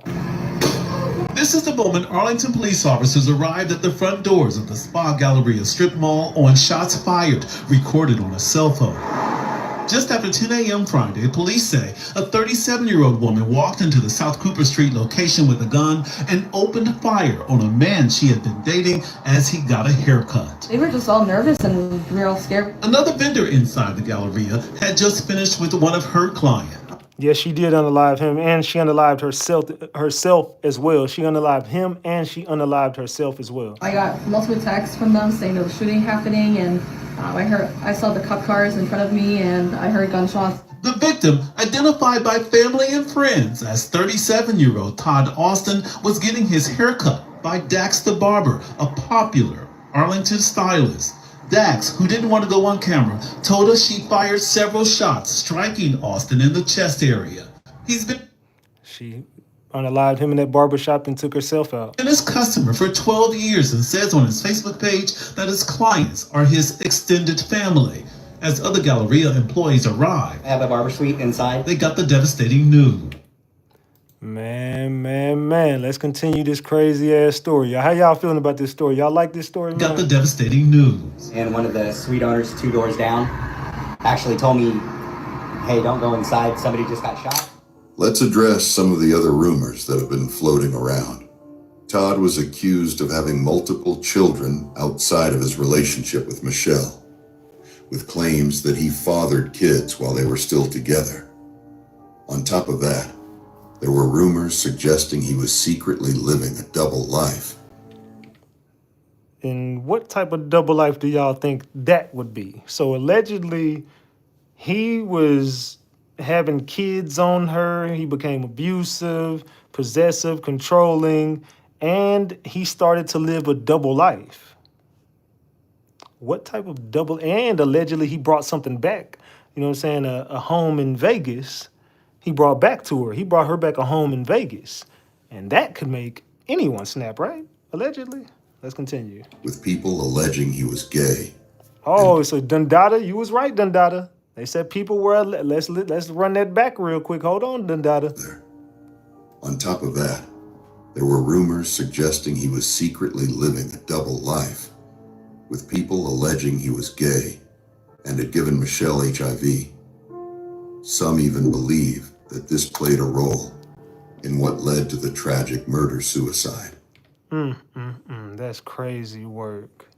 It was said that Todd Austin had stole his baby mama business idea, exposed her credit on the black market, also gave her HIV. What do y'all believe this? What do y'all think, man? Do y'all think that this is all true? Let me know in the chat. Neglected their child and had 9 other kids and was abusive. Now, I'm pretty sure y'all heard about what happened up in Arlington, Texas on yesterday with Todd Austin, aka the credit guru. He was getting his haircut. His baby mama walked in and unalived him and unalived herself too as well. And hold on, let me show y'all this before y'all try to get up in my comments and try to say that I'm telling lies and I don't know what I'm talking about. I'm clearly saying what was posted on Facebook. Get the likes up, y'all. Double tap that screen. Get us to 600 likes. Let's go. Let's go. She said after everything he put her through, she snapped and now he's gone. What are y'all thoughts on this? She made it very clear at the beginning of her status. She said, let's be clear. This isn't an allegation. A woman claiming to be Michelle's friend has spoken out, addressing the rumors head on and offering insight into what may have really pushed Michelle to her breaking point. I'm here to tell the story of Michelle and Todd to clear the false narratives. He did not give her HIV. He was not cheating on her at the time of the murder-suicide. In fact, they haven't even been together in over a year. And remember, there was someone who came out and said, all that was a lie. All of it was made up. Yeah, Michelle came from nothing. She built herself up as a veteran, as a successful business owner. Her knowledge, the things that she knew in order to get money to take care of her kids as a single mother. When she met Todd, Todd was living downtown Dallas under a CPN number. He did not know how to do credit repair. She taught him how to do that, and they built this business, Credit Champs, together. Whenever they broke up, because I see he's been sending his clients the video when she pulled the gun on him. She wanted him out of her house and he would not leave. There's an active restraining order right now against him. Man. Terroristic threat against her and her son. He threatened to kill them both. So, y'all know the story now, man. This is a crazy story. Let's continue. Okay. Todd reversed all of Michelle's mortgage payments up to I think 18 months, probably more. To the point she was about to lose her home. How he did this is because they have a joint bank account. He removed her off of the bank. I don't even know how he could have even did this, but he removed her name off the bank because she had no access. He created a new email for everything to go to, not the email that they had. Michelle went to Vegas one weekend and she came back and all her money was gone. This dude was just a loser, allegedly. He was just a loser. Now, could you imagine having $250,000 or even $500,000 in your bank account and now it's zero? You can't pay your mortgage. You can't take care of your kids. He's threatening you. He's not giving you nothing for your kid. Okay? Michelle had several cases against this man. Okay? Me, as well, had a lawsuit that I just won and got paid off a day before the murder-suicide. Michelle was suing him for a lot.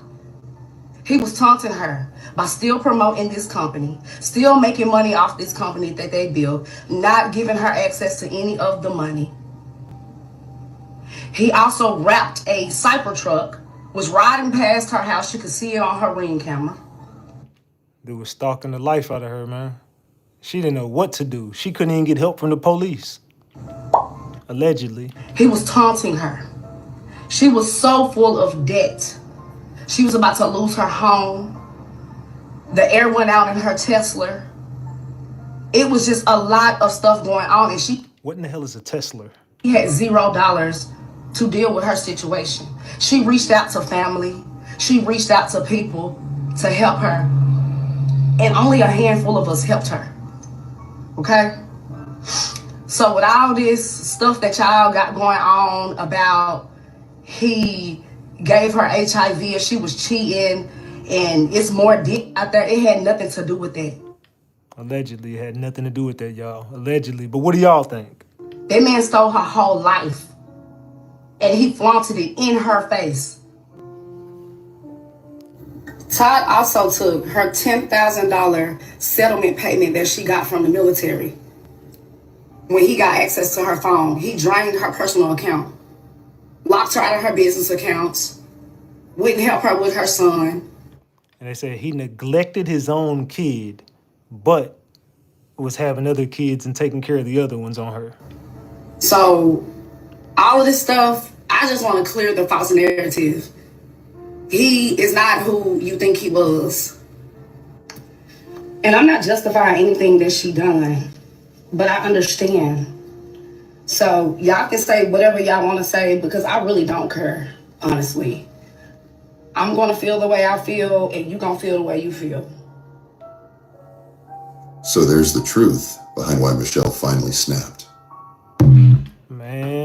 Man. So that's why she snapped, allegedly. That is why she snapped, y'all. What do y'all think? Todd wasn't just abusive. He drained her emotionally, financially, and spiritually. He stole her business, took her money, cheated on her, and humiliated her publicly. She felt deeply betrayed, especially knowing she was the one who built him up. She taught him everything, helped him level up, and without her, he wouldn't have made it half as far. And in the end, he took everything they built up together and used it against her. In these messages, Michelle was texting a friend, venting about everything Todd had put her through. She explained how he had been lying and scamming from the start. So this dude been lying. Whole relationship was a lie. One big scam after another. When she met him, he was broke, living downtown under a CPN and behind on bills. She didn't even know how bad it was until she found out from the leasing office. He hadn't paid rent or his cable bill in months, but instead of walking away, Michelle tried to help him. She turned him all the way up, taught him about credit, business strategies, and helped him make more money than he ever had in his life. That's crazy work, man. This girl put him on, and he did her the way he did her. So I believe her son get to their breaking point, heartbroken for the kid that was left behind. Facts, man. It's heartbreaking for the kid left behind. That sucks. She built him up from nothing. If it wasn't for her, he wouldn't have gotten as far as he did. And how did he repay her? He stole her business, took her money, cheated on her, humiliated her, and left her to pick up the pieces. In one message, Michelle said, "He's abusive, a thief, and a liar," and even shared photos showing the damage he caused, busted doors and broken walls. So she definitely had her receipts. She had everything ready. This dude was going to end up doing prison time anyway for the abuse and all the shit he was doing to her. It's just sad that they didn't get him before she had to.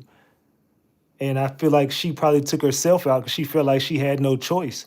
You know what I'm saying? Like, she probably felt like she was at her breaking point and she did that and now her life was over. So she might as well. You know what I'm saying? But little did she know, sad for her, but little did she know she probably could have had an out because all the evidence she had. But I don't think she was thinking straight. But something still tells me something could be behind this as well. Because I just don't know why she would do that to herself. But let's continue. She taught him everything, from credit to how to run a business, and he used all of it against her. He was out here selling hair and vendor lists like he built something on his own.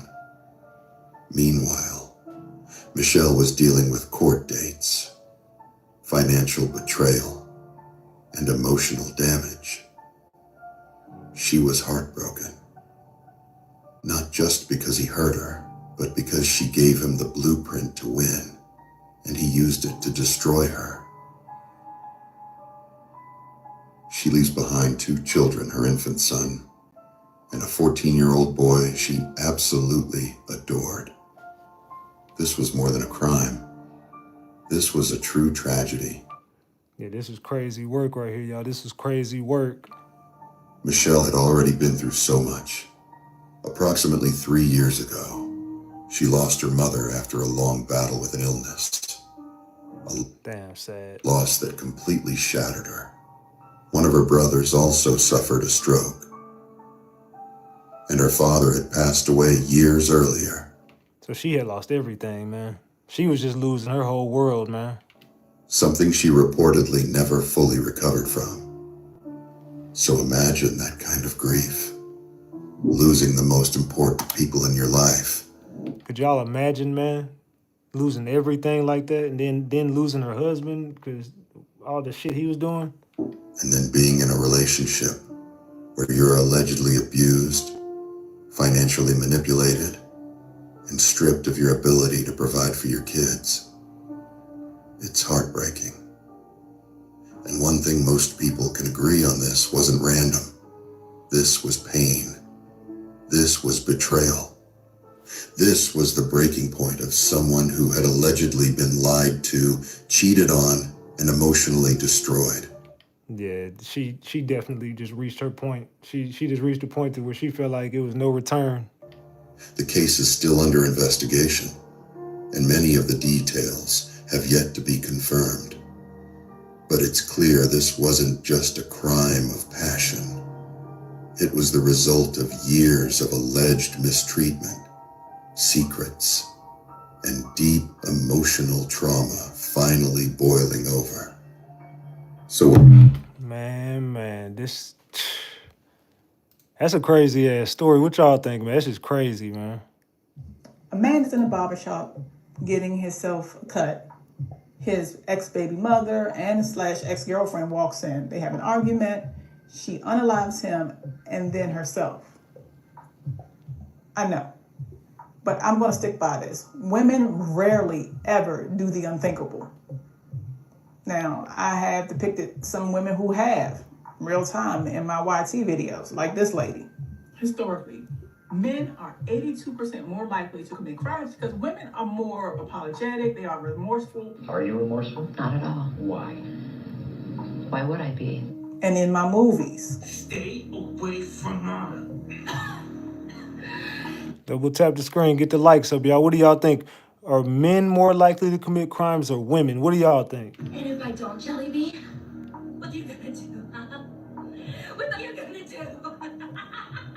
But generally speaking, it rarely ever happens unless there's some kind of mental distress or something else. I'm going to give you 6 reasons why Michelle walked into that barbershop and unalived Todd. Whether or not you choose to believe the messenger, it's on you. I'm T Styles, national best-selling author and filmmaker. Let's get into it. Get the likes up, y'all. Double tap the screen. We should be at 600 likes by now. Let's go, let's go, let's go. Now, when this story first popped up on my radar on this past Saturday, I had been getting hit up by people who like how I tell my stories. And I didn't want to touch it yet because I didn't have enough information. And technically, we still don't. But there was one person who just kept coming up throughout this entire case. And it was something about her that it just made me resonate with her. Number one, she didn't shy away from talking about the story. And she had an ordeal with Todd herself. What did y'all think about this lady right here? What did y'all think about that one? Her story, did you believe it? Because she said he didn't give her the home in Vegas. He didn't do all the shit that, well, not, she said he definitely was abusive and woo-de-woo-de-woo, but that part wasn't true. What did y'all think about her? Did y'all buy her story? Yes or no? Let me know in the chat.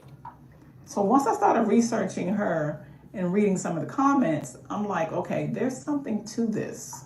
For instance, this particular message that I found. In it, she says, this is Nikki Hunter, is saying, she's responding to somebody else's comment. And she's saying, I'm not upset. I just know the situation. She was suing him for $2.5 million. He stole the Credit Champs business from her, reversed her mortgage payments. And I know everything. I'm a witness to be in court. So I don't think he gave her that. She also went on to say, I was just paid off by a court order lawsuit I had against him. So I'm like, okay, there's legal paperwork on this. This person, outside of a lot of other people, seems to have knowledge. Because what I kept hearing when this case first dropped, which is why I didn't want to touch it, was that he gave her the house in Virginia. Now, that is definitely something that will cause a lot of people to snap. Yeah, I ain't gonna lie. If that was true, I definitely would just believe she snapped because of that. But some people say it's true, some people's not. Drop the gems if you think that he gave her the house in Virginia, home in Vegas. Do you think he gave it to her? Drop the gems if you do not. Drop the caps. Do you think he gave it to her? Drop the gems if he did not. Drop the caps. The thing, though, is it's not the death sentence that it once was. In other words, people have been infected by the house in Virginia, went on to have really great lives, and have even registered as undetectable. So I'm like, okay, I could see possibly still going off on that, but it just still didn't make sense because Michelle Williams, who goes by Timon Michelle Williams, had 2 children, one by Todd, and then she had another one from a previous relationship. So she left behind 2 kids, y'all. Sad and unfortunate. Okay, a lot of people are saying they do not believe it. A lot of people are saying they do not believe he gave it to her. And I'm going to be real. I don't really think so either. I think that was just a rumor. You know what I'm saying? Everybody got to... And that probably came from like a blogger or something. You know what I'm saying? Just like probably that pill. Because I ain't heard about the pill either on the little boy. I mean, it could be true, but maybe not. This could be true, but maybe not. I don't believe that he gave it to her. I do believe he was abusive. I do believe he was having kids on her. I do believe he was probably DL. I do believe a lot of that stuff. That part, I don't really believe that. I think somebody would have came out and put some credit to that story. And again, I don't care what y'all say. Mothers rarely do this unless there's mental health issues or unless they snap. Something had to happen. So when I started researching her, I'm like, okay, she seems like she's giving more information. I don't know what's up with people that want to just go straight off of somebody being on the DL and the house in Virginia. I don't know. I'm not saying that he's not. Nah, I do think he was possibly DL. I ain't gonna lie, but he did look a little sweet. No, he was about as sweet as a damn honey bun. I ain't gonna lie. But that just seems to be a lot of places that the internet goes first when they're trying to find information and then aren't satisfied. Okay. So then I started saying, okay, when is she going to tell her story? Because she was saying she was going to go live, and people were like, okay, lady, stay out of it. And I'm like, look, if she knows something, let's hear what she has to do.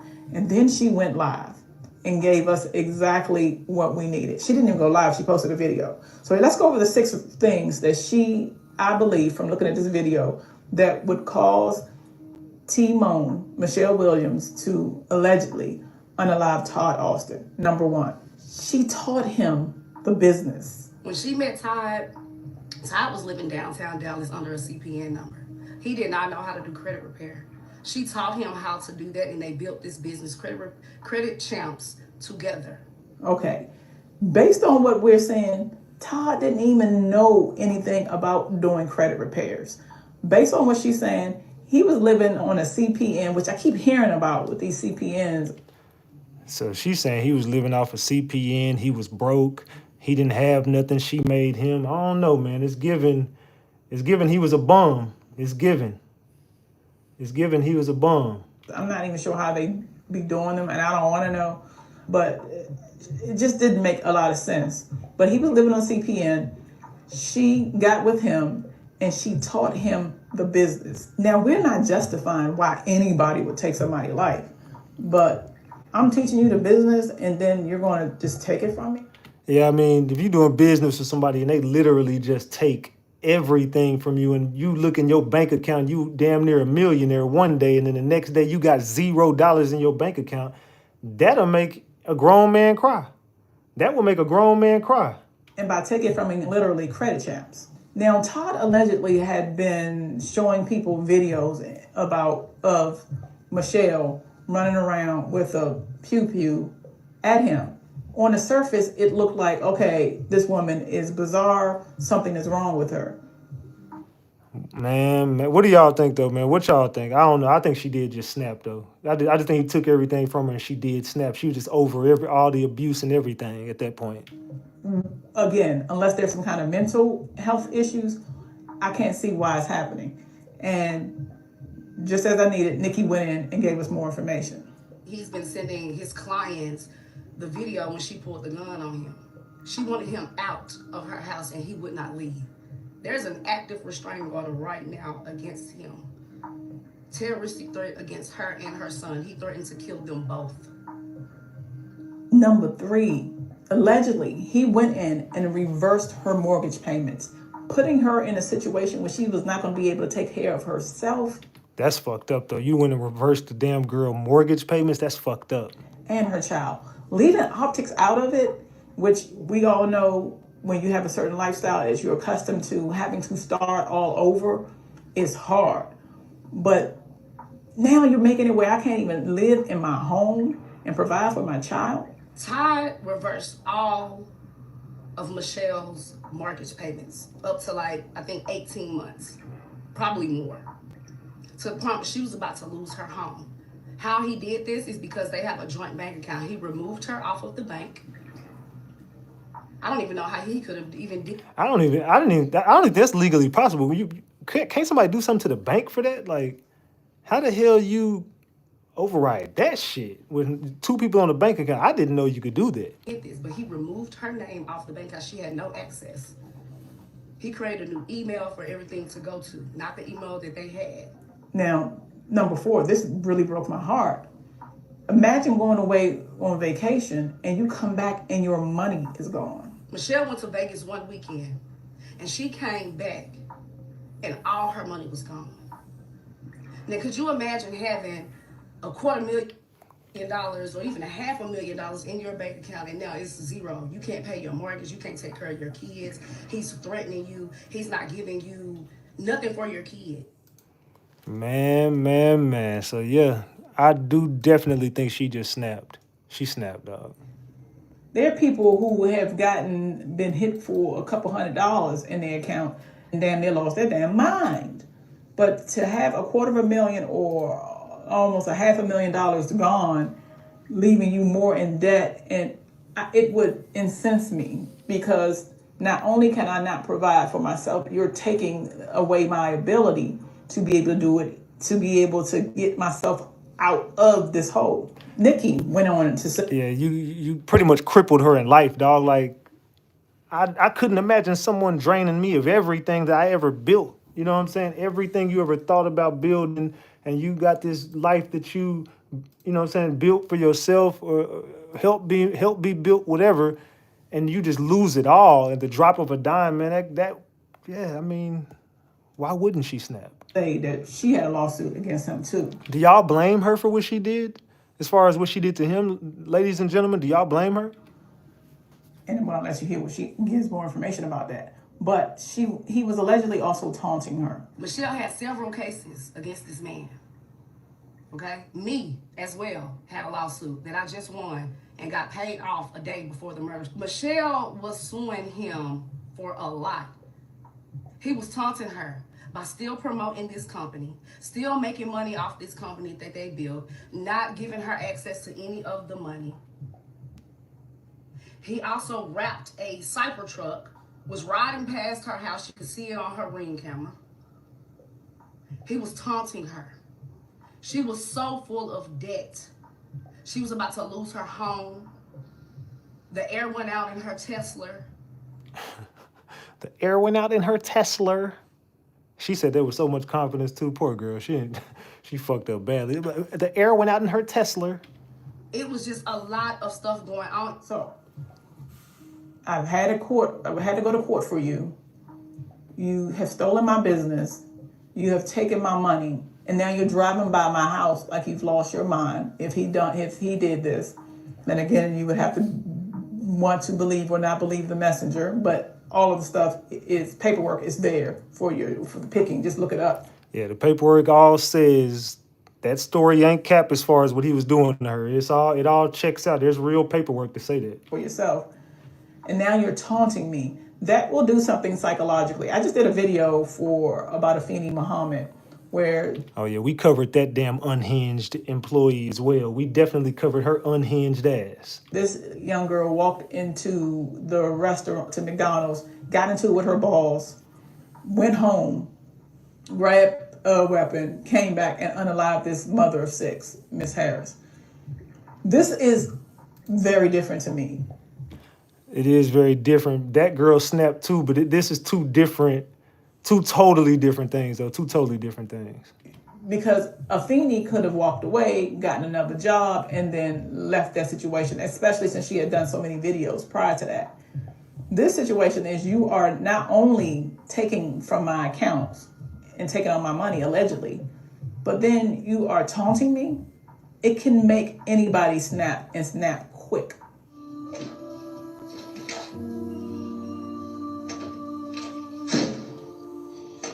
And this was whenever he was doing all that shit to her at the crib.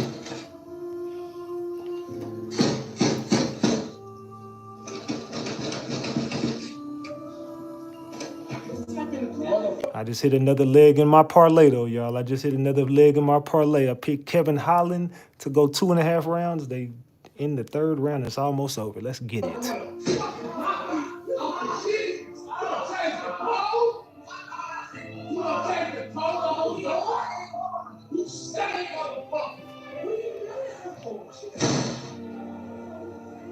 Yeah, that dude was crazy as hell, man. I ain't gonna lie.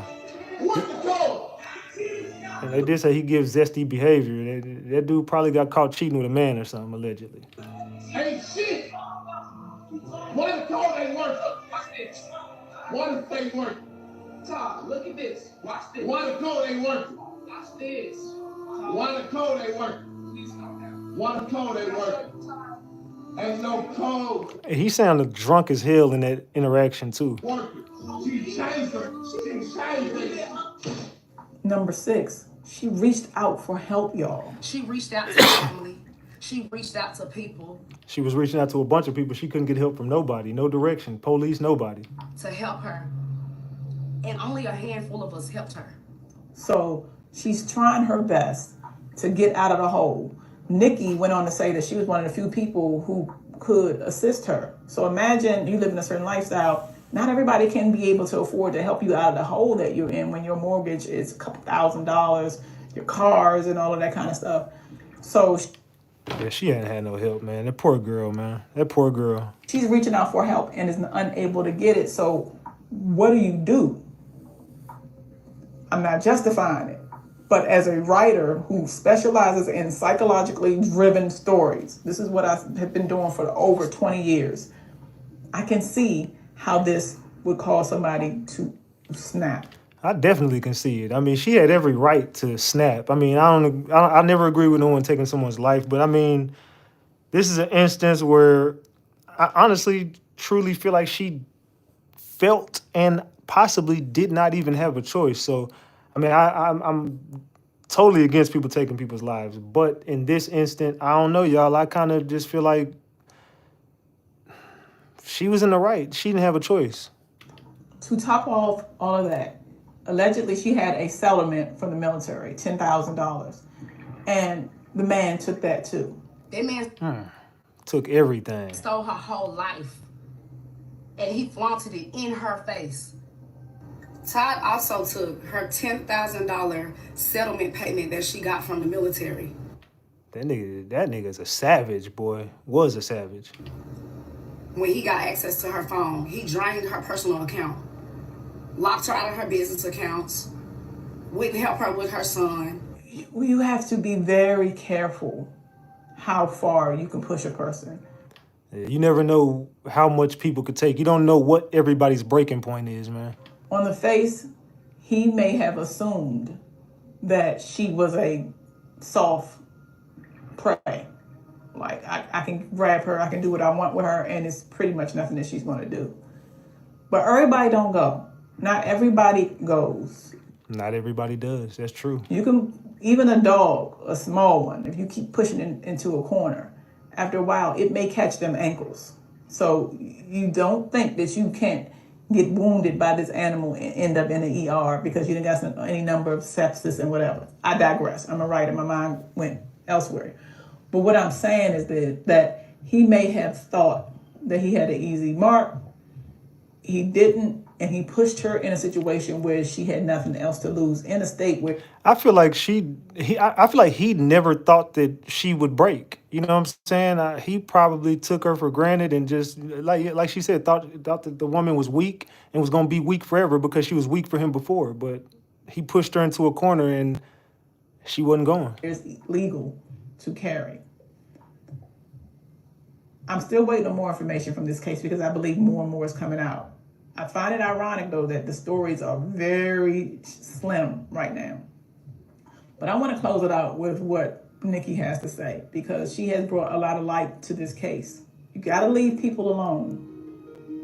You can't be putting yourself in a situation where you want to keep up with looks. Yeah, you got to leave people the fuck alone and stop living for social media, too. Stop living for social media, y'all. Things like that because he was doing the most all over the net. Because you don't know what day may be the day. He is not who you think he was. And I'm not justifying anything that she done, but I understand. So y'all can say whatever y'all want to say because I really don't care, honestly. I'm gonna feel the way I feel and you gonna feel the way you feel. Man. Crazy story about Todd Austin, y'all. Crazy story about Todd Austin. Now, the next story that we have to talk about is Rodney Hinton Jr. I'm not sure if y'all have heard about this case. I've seen a lot of people say they have not heard about this. Let me know what y'all thought about that last case with the Todd Austin, man. I really want to just put a highlight on that story. It's a very sad story out here where I'm from. So hopefully everybody enjoyed that, man. Well, I was fired from yesterday because of the Rodney Hinton situation. The young man, son was found alive by the Cincinnati Police Department. So this what happened.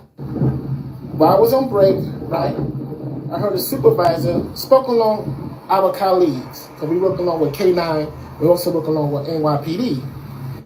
He was talking about the Rodney Hinton situation. He said, well, y'all people have to understand. And I'm like, excuse me, y'all people? Well, you know what I mean. I said, no, I don't know what you mean. If you want to get technical, a man innocent proven guilty. A charge doesn't mean the man was prosecuted. It's just a charge.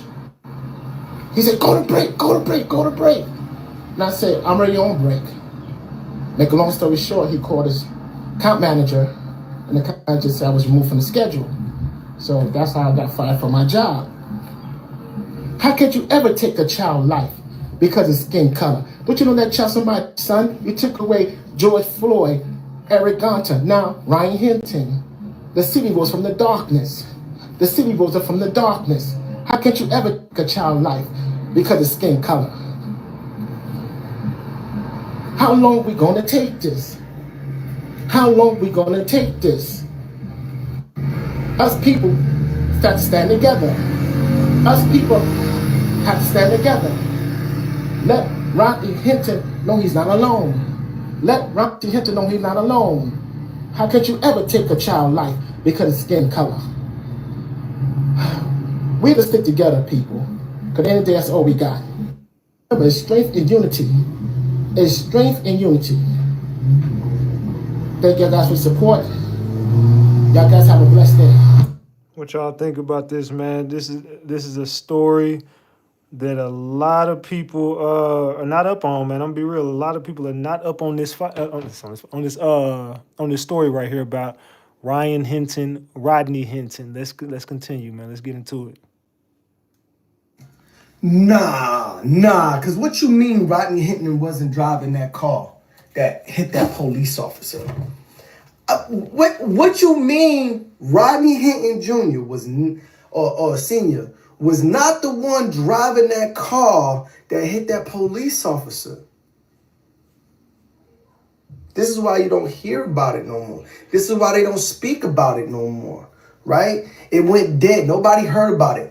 He was not driving the car that struck that police officer that killed him. So all of that police being staring him down in the and acting and being 67 deep, whatever, in the courthouse and all that was for nothing. He about to sue. And the officer got charged with murder because it's deemed a homicide. Huh? That's wild. Bro, he didn't even have to say nothing. That's why he was acting like he didn't have to say nothing. He wasn't driving the car that struck the police officer. Huh? But who was? Was it the mom? Was it the mom?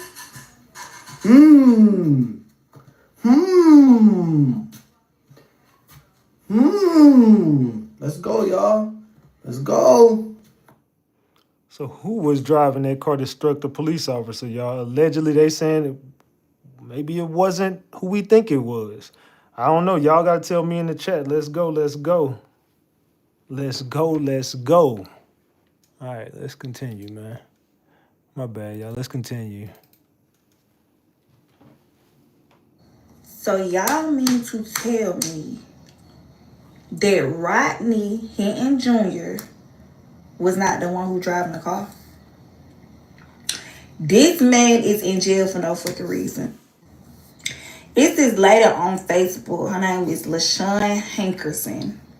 She made a post on the day of this incident happened, and she told her side of the story as far as being a witness. I promise to God, I made a post, and everything the man was unconscious in the passenger seat, and it was an older lady driving.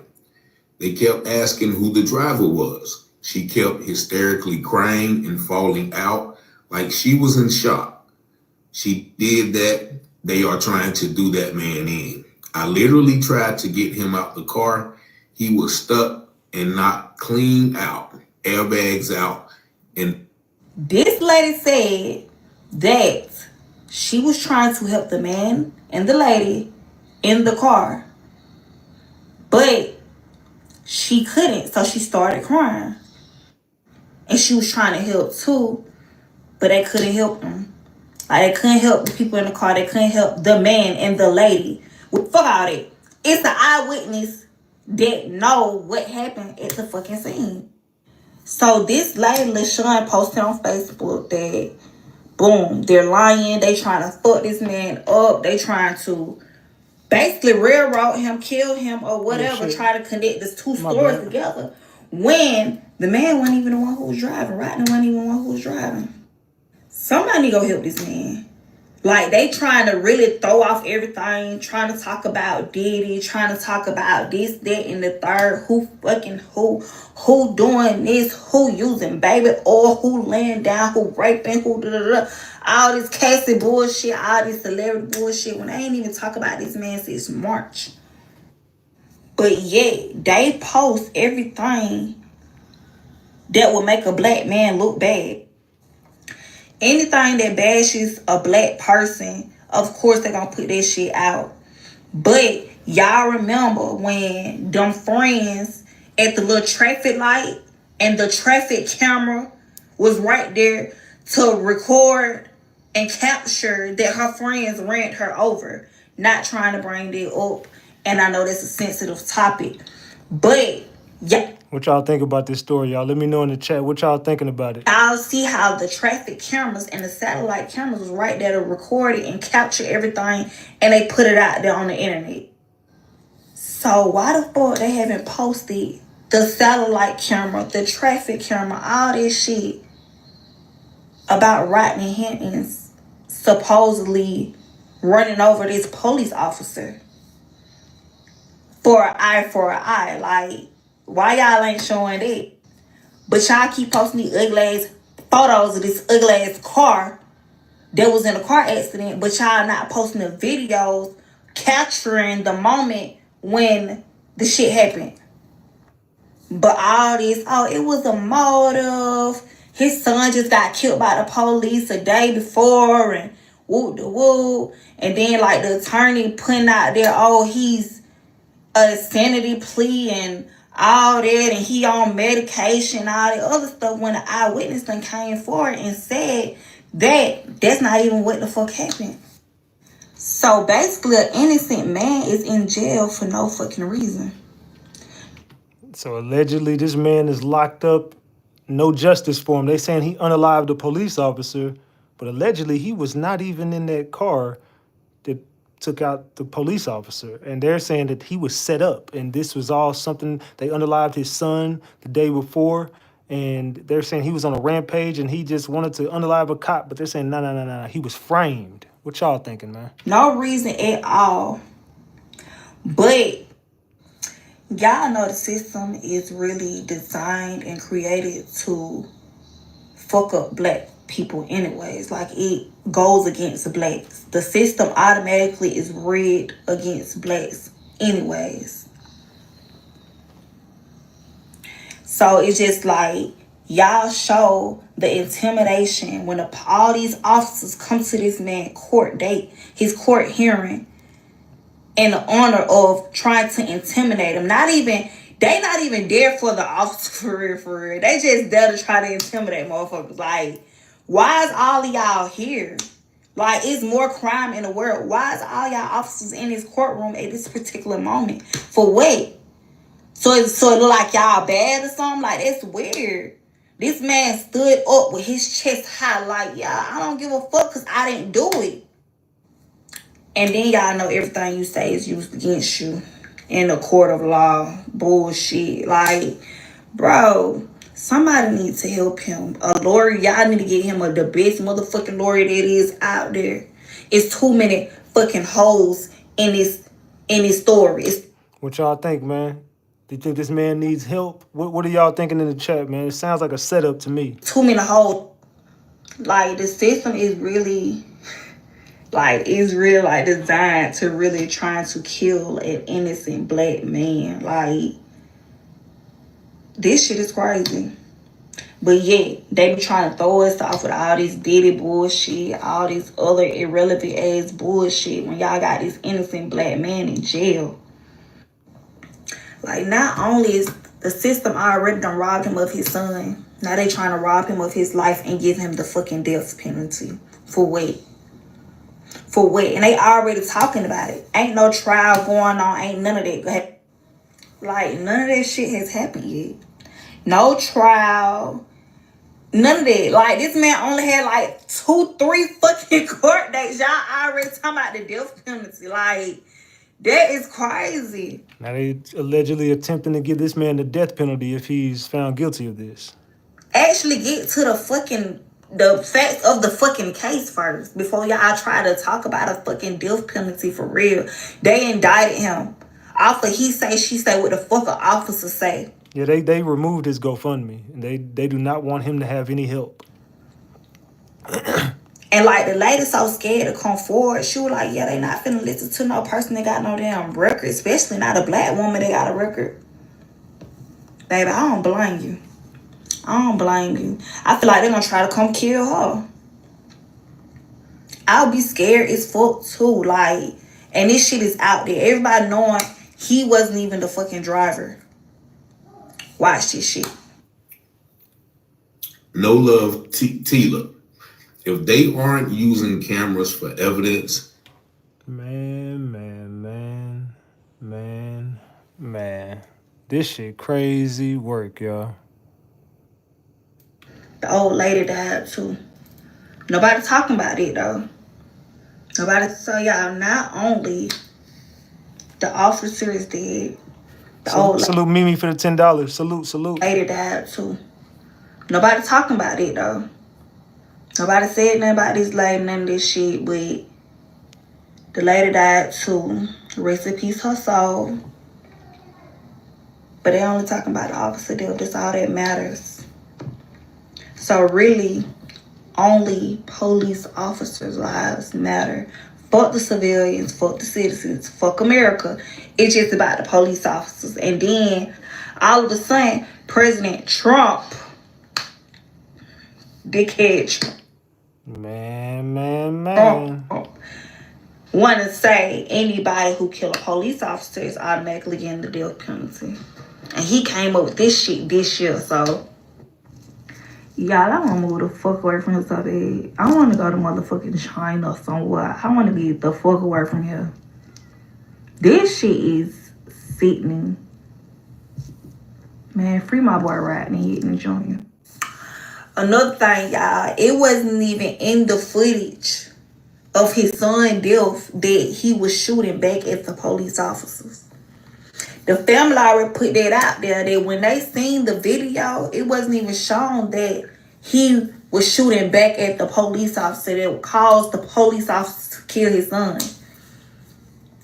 So, anything to make a black person look bad, a black male at it. Black males already have it bad out here anyways. Like, and they make it 1,000 times worse. Like, 1,000 times worse. Like, it's weird. It's lame.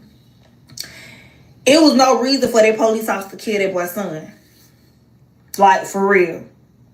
Free my boy, man. He going through a lot. He lost his son. Now these folks trying to kill him. Free him. Yeah, man, he going through it, man. It's another crazy story. You know, your boy Ratchet be on all the crazy stories, man. Let's continue. Rodney Hinton is the father of a young man that actually lost his life, or shall I say his life was taken by police officers in the state they live in. A couple of days after that incident, Rodney Hinton had gotten into an accident with one of the cops from the state, and they were actually trying to say that Rodney Hinton did this purposely, trying to hurt the officer who was off duty. recently there was evidence that came out that Rodney Hinton was not even the driver of the car when the accident happened. It was actually an older black woman, and they are hiding this evidence because they are trying to ruin this man. Another black man being ruined, another innocent black man. So because this news is not being put out to the public, there are different content creators that is posting this news, and if you can possibly spread this any way possible, please do so, because they are hiding this story, they are covering it up, and I don't even know if anyone has heard from Rodney Hinton since this has came forth. There's also witnesses that has stated that they was there and he was unconscious when they were trying to get him out of when the accident happened and they were trying to get him out of the car. So if there's any way possible for you to share this news, please do, so that Rodney Hinton family can get a little bit of help with this.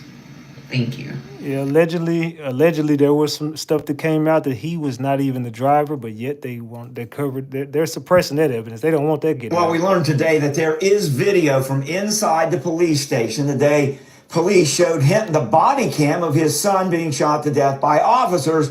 Now, that could be key for the defense. Rodney Hinton Jr. appeared in court today for a motions hearing. His attorney, Clyde Bennett, and a new attorney on the case, James Bogan, are asking for all videos. In addition to body cam, there is also video from inside the police station. Prosecutors said Hinton was so agitated, so upset that family wouldn't even let him drive home that day. He came back later, picked up his car, and that's when police say he drove to the campus and ran over Hamilton County Deputy Larry Henderson. Defense has already indicated they believe Hinton had a psychotic episode triggered by seeing that body cam, and they say that's what led him to kill the deputy. The defense says there are hours of video in addition to the police station video, and those could all be important to their case. Man, this sounds like another setup, man. It sounds like another setup to me. Call me crazy, but is he giving smoke energy right here? Just a smidge, just a smidge. Just me? Okay. So Rodney Hinton Jr. was back in court on Wednesday. I am behind because I was finishing up another trial. But back to this. So he was in court on Wednesday. Now, his attorney, Clyde Bennett II, did state that the main reason for that hearing was to make sure that he was doing okay, that Rodney Hinton Jr. was doing okay, that he was being taken care of. And for the people in the chat, Ryan Hinton was the son who died. Rodney Hinton Jr. is the dad, the one that's locked up right now.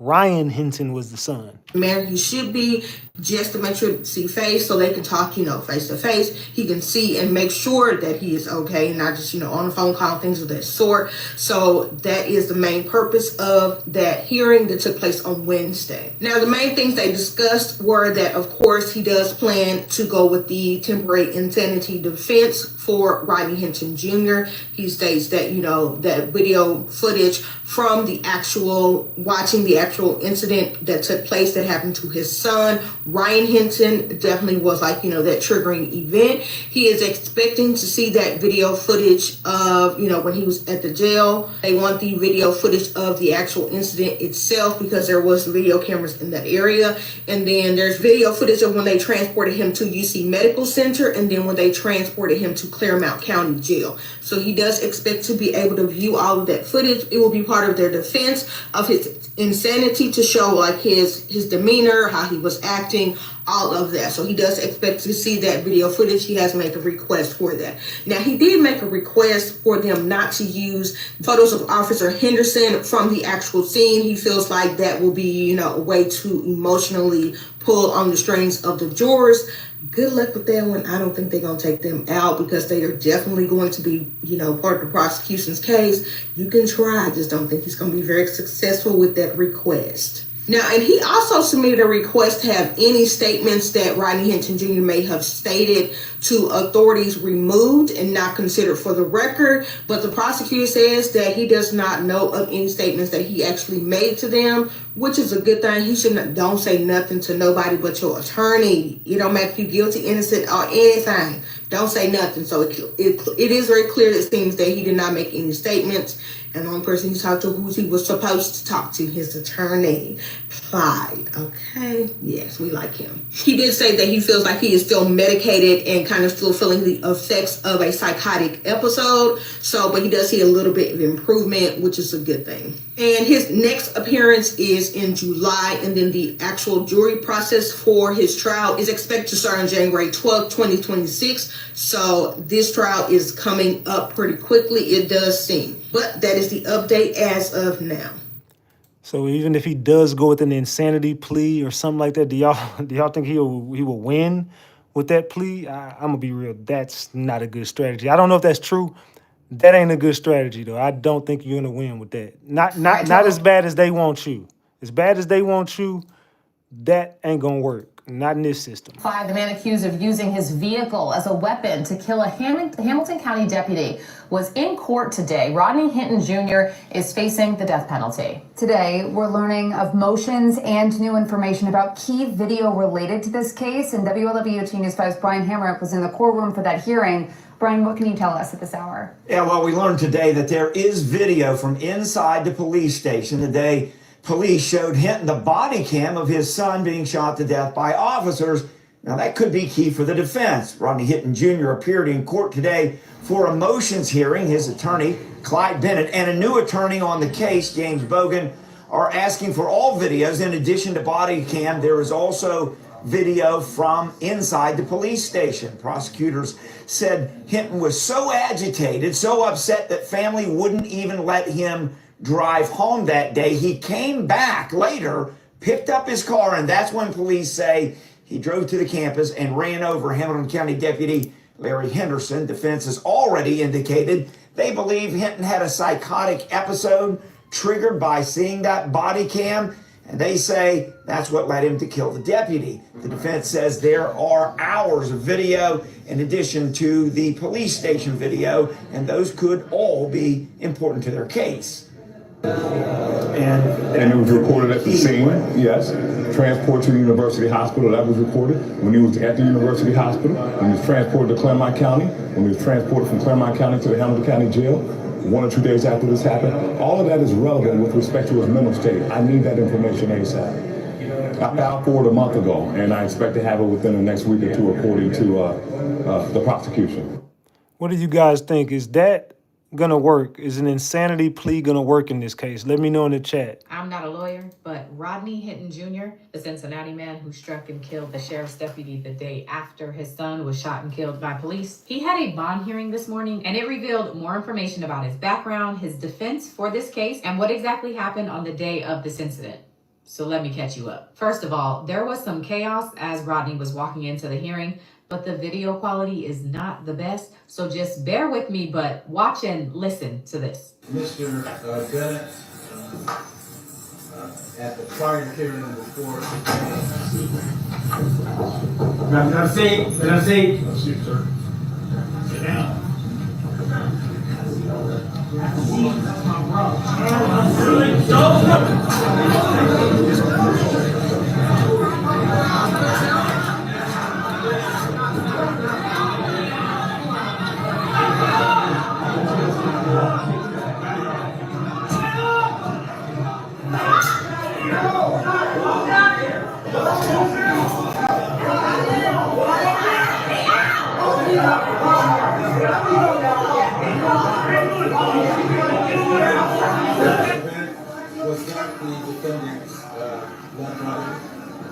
Not to my knowledge, sir. I don't know.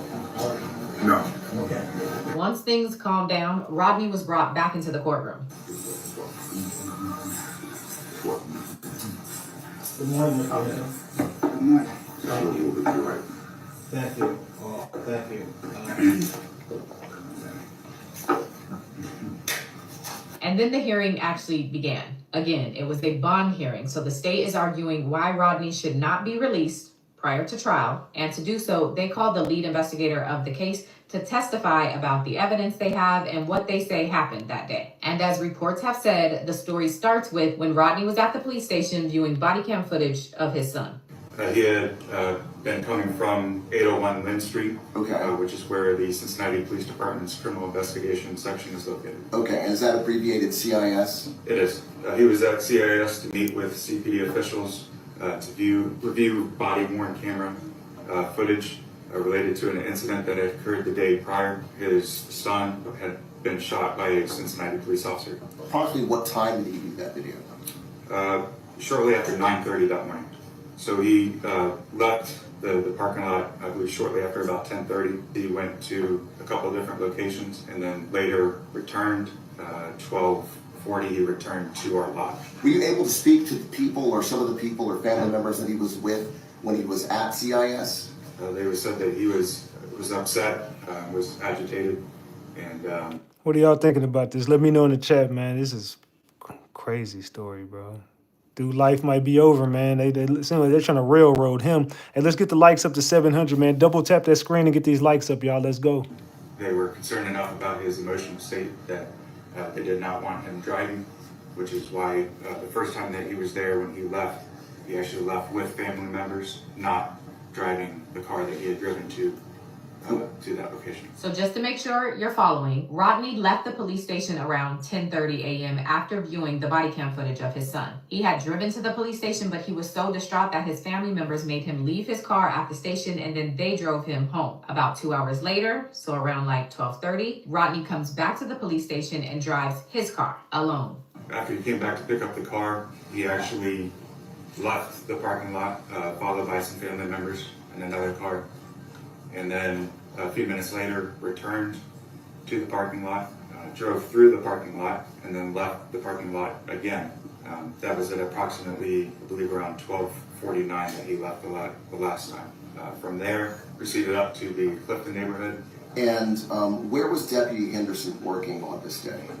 He was engaged in traffic control duties. There were graduations at the University of Cincinnati that day, and so there was a large volume of traffic in the area. And so he was controlling traffic and assisting pedestrians. He was wearing a sheriff's deputy uniform. Were you able to retrieve any video from any stationary cameras or mobile cameras? We had one camera that was a fixed camera. That camera captured them turning from Clifton Avenue onto West Martin Luther King Drive. We also had the opportunity to view camera from a vehicle that was in traffic, and it did capture the incident. Okay. From here, the investigator walks through what he says Rodney did after he spotted Sheriff Larry Henderson on that street corner. They saying they got evidence of this, y'all. So let me know in this chat, what are y'all thinking? Was he set up or did he really do this crime? Was he set up or did he really do this? They saying they got the video of him doing it. He pulled into that center lane, the median turns into the turn lane, and stopped. There were no other cars in front of him at that point. No obstructions. The vehicle accelerated quickly, crossed into the oncoming lanes of traffic, went to the left through the intersection, directly at where Deputy Henderson was standing, struck Deputy Henderson and the metal utility pole on the northeast corner of the intersection. Were there any evidence of skid marks? No, there were no indications at any point that he tried to brake, stop, or otherwise avoid Deputy Henderson. Deputy Henderson was launched several feet through the air. He came to rest in a turn lane several feet from where the collision occurred. Was there anyone who was in the car with the defendant? No, he was the sole occupant of the Ford Focus. Okay, so is there any doubt that he was the driver and operator of that vehicle at that time? No, not at all. Rodney's They saying he was definitely the driver of that vehicle, y'all. attorney had the opportunity to do some cross-examination, but before he does, he offers prayers to Rodney's family and the deputy's family. I offer on behalf of the Hinton family and myself, prayers to the Hinton family, prayers to the family of Larry Henderson, the fallen deputy, and I thank the court for having a fair assembly in the courtroom today. With that, I'd like to ask you a few questions, not a lot, okay? Do you know the mental history of Mr. Hinton? No, I do not know detailed mental history. Do you know whether or not he's had any medically documented infirmities or conditions? Do you know that? You don't, do you? No, I do not. You also don't know his state of mind at the time of the incident near Berlin Woods and Martin Luther King Jr. Drive. You don't know that either, do you? You think he intentionally did this? And the evidence, yes. Yeah. Are you familiar with acts of someone that is not in their right mind when they commit a criminal act? So they are definitely going with the insanity. This is not gonna go well. So it sounds like he's admitting that he did it. Sounds like he's admitting that he did it, but this is why I did it. That's a game changer. So, well, you object to that? Okay. You don't know whether or not he was in his right mind at the time that he encountered Deputy Henderson. We objected in here. Well, this asked and answered a couple times. It's a different question. Judge, one of the factors with respect to the Ohio Revised Code in detaining a person with no bond is his mental condition. And in making that opinion about whether or not it's intentional, you need to know the mindset or the mens rea of the person that you're claiming intended to do this. Was he in his right mind? That's relevant with respect to your bond determination. That's sustained the objection. I'm not saying that my client didn't try to intend to do this. That's not my position. One more question. You don't know his mindset at the time he shot you. Like I stated previously, with the facts and circumstances surrounding it and leaving our office, he was emotionally distraught and they were concerned about him driving. He ain't gonna beat this case, y'all. There's no way he was beating it with that strategy. No further questions, Judge. So it's very clear the defense here is insanity. They're not saying Rodney didn't commit this crime. They're saying he was mentally ill, which may also be why when the judge asked if Rodney wanted to say anything, his attorney very clearly said no. You do recognize that under the statute that the court must allow the defendant to make a statement at this hearing if he wishes. That is my understanding, and that's a right I don't wish to exercise on behalf of my client. I don't want him to speak. Is that right, Mr. Hinton?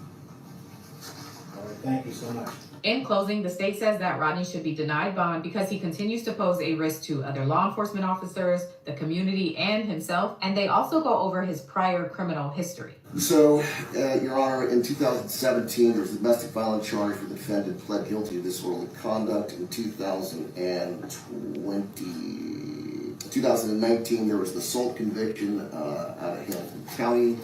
And then I believe there was an assault conviction out of Middletown from 2023 and an aggravated menacing conviction out of Middletown from that same court. So that's his prior. Rodney's attorney, on the other hand, emphasizes the need for Rodney's safety and the need for some help with his mental health. What I would like to know, I want to make certain that this young man is treated as a mentally ill person and not as a cop killer. I don't think he was a cop killer. I think he was not in his right mind. And I think he should be treated like any other mentally ill person. Yeah, I don't know if he got a public defender or not. I would not pay for that strategy. I'm telling you right now, you would have been fired. That commits a crime under the auspices, control, and authority of a mental defect in the condition. That's what we have in this case. Strong family ties. His family retained me. So his attorney is not court appointed. Oh, so he don't got a public defender. That he paid for that. They paid for him. He lives with his significant other and his children. There is a giant mental health issue, and I would ask that whatever bond, whether it's a no bond or a monetary bond, I would ask that it be coupled with or inclusive of a requirement that he have mental health treatment. I was physically present with the defendant over the weekend. I think he has mental issues. I think the conduct in question is classic mental illness, criminal conduct. It's always intentional, it's bold, and it's conspicuous. No intent to hide what they did because they think that what they're doing is right, and they think that what they're doing is right because they're not in their right frame of mind. And then the judge makes his ruling. I cannot recall either an experience or outside experience, a case that I've ever seen like this.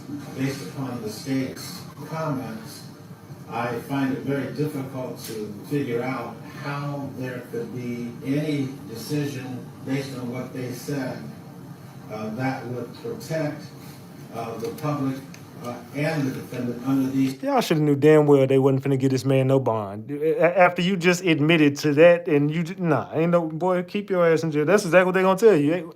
You should. Why would you go with this strategy? I don't know. Circumstances. This is the most unusual case. I don't disagree with you, Judge, with respect to the no bond. Thank you so much. there will be an order of remand with no bond. Please assure the safety of the defendant and any mental health treatment that can be granted. No bond.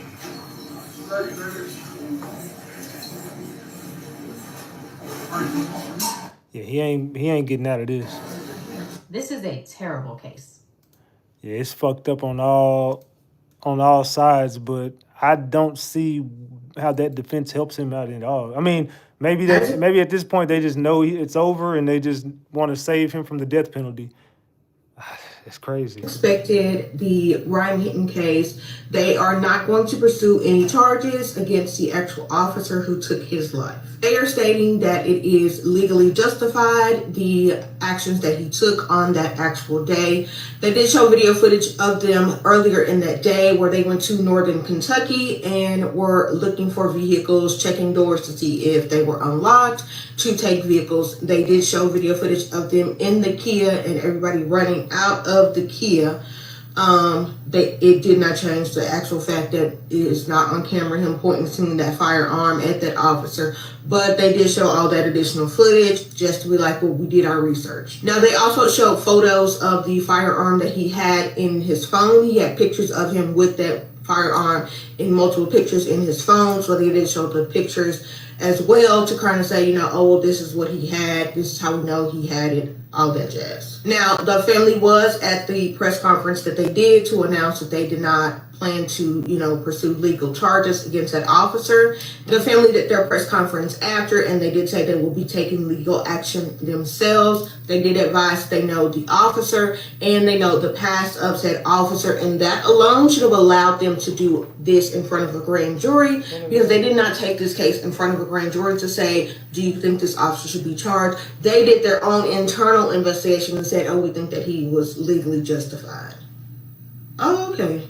The family did state very, early on, they did think that a independent investigation needed to be done instead of an internal investigation. Of course, that was not done. So, of course, they will be pursuing their legal actions next. And I'll keep you updated when I get more details on that.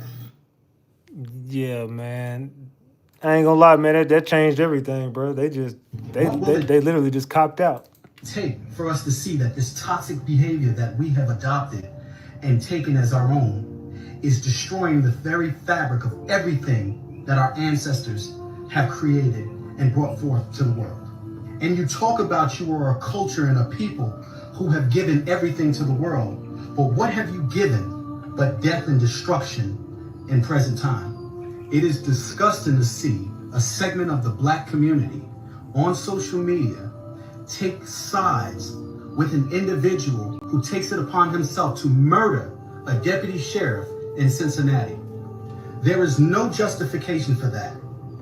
Now, I understand hurt people, but that wasn't even the deputy that caused the death of your son. Your son, who was also in a chase due to being in a stolen vehicle, which I believe is a crime. Whatever the circumstances was, it doesn't call for you to take it upon yourself to take a life. And I'm not surprised that a segment of the Black community, is taken to social media to praise this individual, Mr. Hinton, for taking the life of an innocent deputy sheriff. This is an epidemic, and it's a toxic culture that's going to destroy us all. A large majority of this country is tired of the Black community. A large majority of Black people are tired of that segment of the Black community. People of all nationalities in this country knows how toxic this culture is. And your race-baiting politicians keep quiet about it. Your entertainers keep quiet about it. Your celebrities keep quiet about it. Any mention of it by someone who is outside of the culture or outside of the race is deemed as a racist. Anybody within the race have a problem with it, they're deemed a Sambo or an Uncle Tom. When are you going to take accountability for the filth and the destruction that you cause on a daily basis in the inner cities?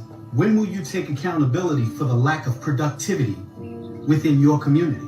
When will the worship of criminals within your community cease to exist? That retired deputy who was only working traffic did not have to die that day. And to those ignorant people spreading misinformation about this case on social media, that was not the officer who was involved in the unaliving of Mr. Hinton's son.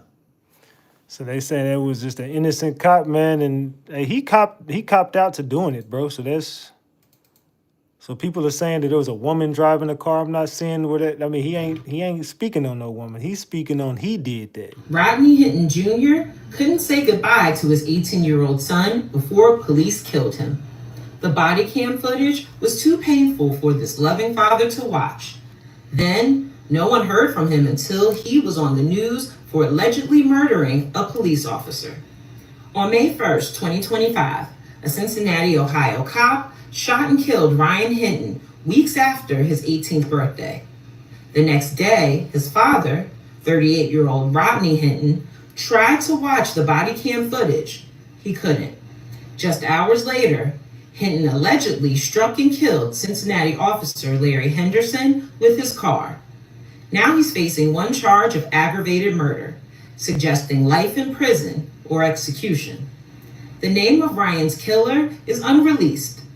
A sly weaponization of Marsy's Law, legislation designed to protect the identities of victims of violence. Dozens of cops packed the courtroom during Hinton's appearances, but they did not seem to intimidate him. Within days, donors met Ryan's $50,000 GoFundMe goal. GoFundMe removed fundraisers for Rodney Hinton after 23,000 Ohio cops objected. Still, supporters maxed out his commissary deposits. Why? Hinton attracts supporters because of a foundational truth that roots deeper than an eye for an eye. The criminal legal system suggests that violence solves violence by creating violence itself. Human beings become suspects who are then subject to brutality, exploitation, and execution at authorities' discretion. While exiting court, Hinton turned to Cincinnati deputies to speak. Forever. He's going to be gone forever. Death is final for both Henderson and his son. Black America already knows the perpetual injustice of sudden loss. From the police deeming us interchangeably criminal to state-sanctioned lynchings, policing isn't making us safer. Do y'all agree with his decision to do what he did? Let me know in the chat. Do y'all agree with him taking the life of an innocent police officer? Because some people are saying free him. I just seen somebody in chat say free him. Kimberly Thomas. So what do y'all, is he justified in this? Let me know in the chat. Do you guys agree with him unaliving an innocent man? Black history is being erased as we speak. That's why Push Black is so important. But today we're in. So what y'all think about that, man? Let me know in the chat. Let me know in the chat. Was he justified? Do y'all agree with him? Let me know in the chat. I wonder if they're trying to distract us from the fact that they're trying to get at me in the death penalty. I wonder if they thought we forgot. I be sitting here like it's a lot going on, and it's also a lot of nothing going on. Like, we are distracted by Diddy, we are distracted by DDG, we are distracted by so many different things. And this man about to get they're trying to give him the death penalty. And then where is the officer who did the shooting in the first place? Where are they hiding him? Are they trying to keep us distracted, y'all? Because if we focus, we got questions. We got questions, okay? Where is that officer? And do you know that they was upset that they raised $50,000 for Rodney Hinton's family, his wife or whatever, and they trying to say like, oh, where the funds are allocated and this and that. Like, we're distracted, y'all. As long as they keep us distracted, we're not supporting him. As long as they keep us distracted, we're not asking questions. As long as they keep us distracted, they can get away with a lot of things, a lot of footage that's not being shown. Show us the footage of you pulling that man out the car. See, we usually get a bonnet or two. We've been bonnet free all day, y'all. We got some rollers, but we didn't get any bonnets today. Out the driver's side. Show us that footage. Show us that footage, okay? It's just so many distractions, and if we weren't distracted, we would have more questions. Okay, I woke up one day, I was like, what they doing with Rodney? What they doing with Rodney? They trying to get that man the death penalty. That's what they doing with Rodney. That man walked in that court with a smirk on his face. Like he knows something that we don't know. Like he knows that that footage might not show him being pulled out the driver's seat. I don't know. But we need to tune back in and lock back in so that we can see the wolves that they are trying to pull over our eyes. And if we're all looking this way and looking that way, they can do whatever they want. But when we are looking, holding them accountable, asking the right questions, baby, they can't get away with too much. They can't get away with too much. Ready or not, here I come. You can't hide. Okay? That's the time that we need to be on. Like Diddy going down for what he did, it is what it is. Hailey and DDG, they gonna be alright. They gonna be alright. We need to focus and lock in on the task at hand, correcting our statuses, okay? Like understanding our laws. Harvard University right now is giving away free courses. Free courses. Take advantage. We as non-native people need to take advantage of that so that we can know our freaking laws, y'all. We can know our laws. We need to go on that university site and see what they're offering us. And if you have the time, let's learn it. Because they pulling wolves over our eyes, and right now is the best time for us to like snatch everything they're trying to do. You trying to give us our birthright citizenships? All right, take it. You trying to teach us the law for free? Take it. Because they banking on us not knowing the laws, guys. We gotta turn our faces away from the distractions and tune the hell back into what is going on, because it's all about us. It's all about us. What y'all think about that, man? Rodney Hinton case, man, this is crazy work, y'all. Crazy work, man. Crazy work. Let's go back to, hold on, let me turn this down a little bit. The coroner called Rodney Hinton unaliving a homicide. You know what? I knew it. Run the clip. Mr. Hinton had 3 gunshot wounds to his body. And this is in no particular order, but there was one in the left forearm, and there was an entrance wound and an exit wound, and it was soft tissue injury only. Did not contact any bone, and just skin wounds, entrance and exit. There was a second gunshot wound in the left lateral chest, so underneath the axilla, meaning the armpit, and that one did traverse the chest, and it did traverse through the left ventricle, and it exited the chest near the sternum. We believe that is the lethal wound. There was a third, basically just beneath the skin wound, and it was in the right posterolateral chest, adjacent to the shoulder, and it was soft tissue only. It traveled beneath the skin and ended just beneath the skull, and we were able to retrieve that bullet. So, Mr. Hinton's cause of death is a gunshot wound to the torso. Left lateral chest, we believe, was the lethal wound. And his manner of death is homicide. I knew it. Homicide. That's what they call a homicide. Free Rodney Hinton. Hinton, my boy, not Hilton. But continue to cook. When I say, I may tell you a motherfucking joke, but I ain't gonna tell you no motherfucking lie. I knew it. I knew that they've been putting their hands on that man. Because every time we see him in a new video, he more scraped up or his body is in pain. I know them CEOs and whatever the people that's doing, because I know the niggas that's in the county, they rocking with him. I know the niggas in the county rocking with him. It's the motherfucking CEOs in the motherfucking sheriff department and shit. They hurting him. He just filed a $25 million settlement with the damn city. Because they've been wrongfully putting their hands on him. Even when they caught him, even the day when the shit happened, they fucking beat him. They said they was dragging him through hallways.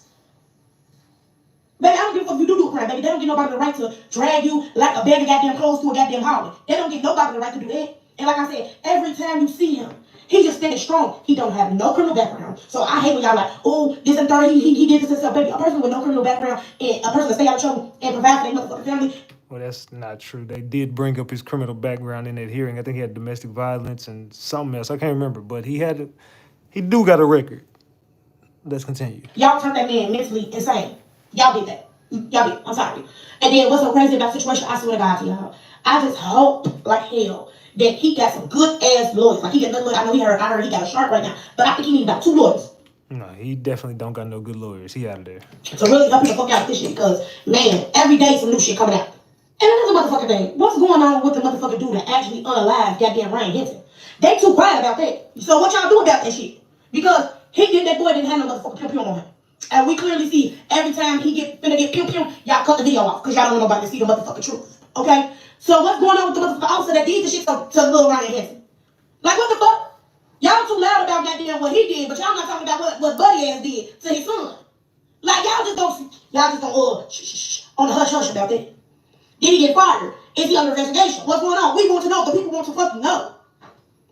That's what they trying to do. They trying to distract us. So they trying to use, you know what I'm saying, him as an example, and they trying to y'all use dude as an example because he unalive black boys just because they was running. If that was the case, why all the other boys in the club that they ran didn't get unalive then? Since everybody was running and they think they put, man, that shit was full of shit. He couldn't catch that boy, so the way he caught that boy is what he did, okay? And I'm gonna just say this. Prayers for their family. I wish nothing but peace for that man, because I know he's going through everything he's going through right now, and his head is every fucking where. Then he got these goddamn people intimidating him, fucking with him, beating on him, mistreating him, treating him lower than a human, and they did not give him any medical help or anything like that. They denied him any medical help. So that's another thing. He do got a lawsuit on his hand. Because no matter what you go through or what you motherfucking did in your crime, they still got to treat your ass like a human being. If you hurt, they got to take your ass to the hospital or to the doctor, infirmary, anywhere. They ain't did nothing. They ass gonna go down. Man. That is the story of Rodney and Ryan Hinton. That is the story of Ryan and Rodney Hinton. Y'all let me know in the chat, man. What y'all think of that, man? Y'all let me know in the chat, man. Hold on. Sheesh. So what y'all think about them stories, man, I have brought for y'all today, man? I'm gonna be real. With the Rodney Hinton story, I keep telling you, I can't justify somebody taking somebody's life.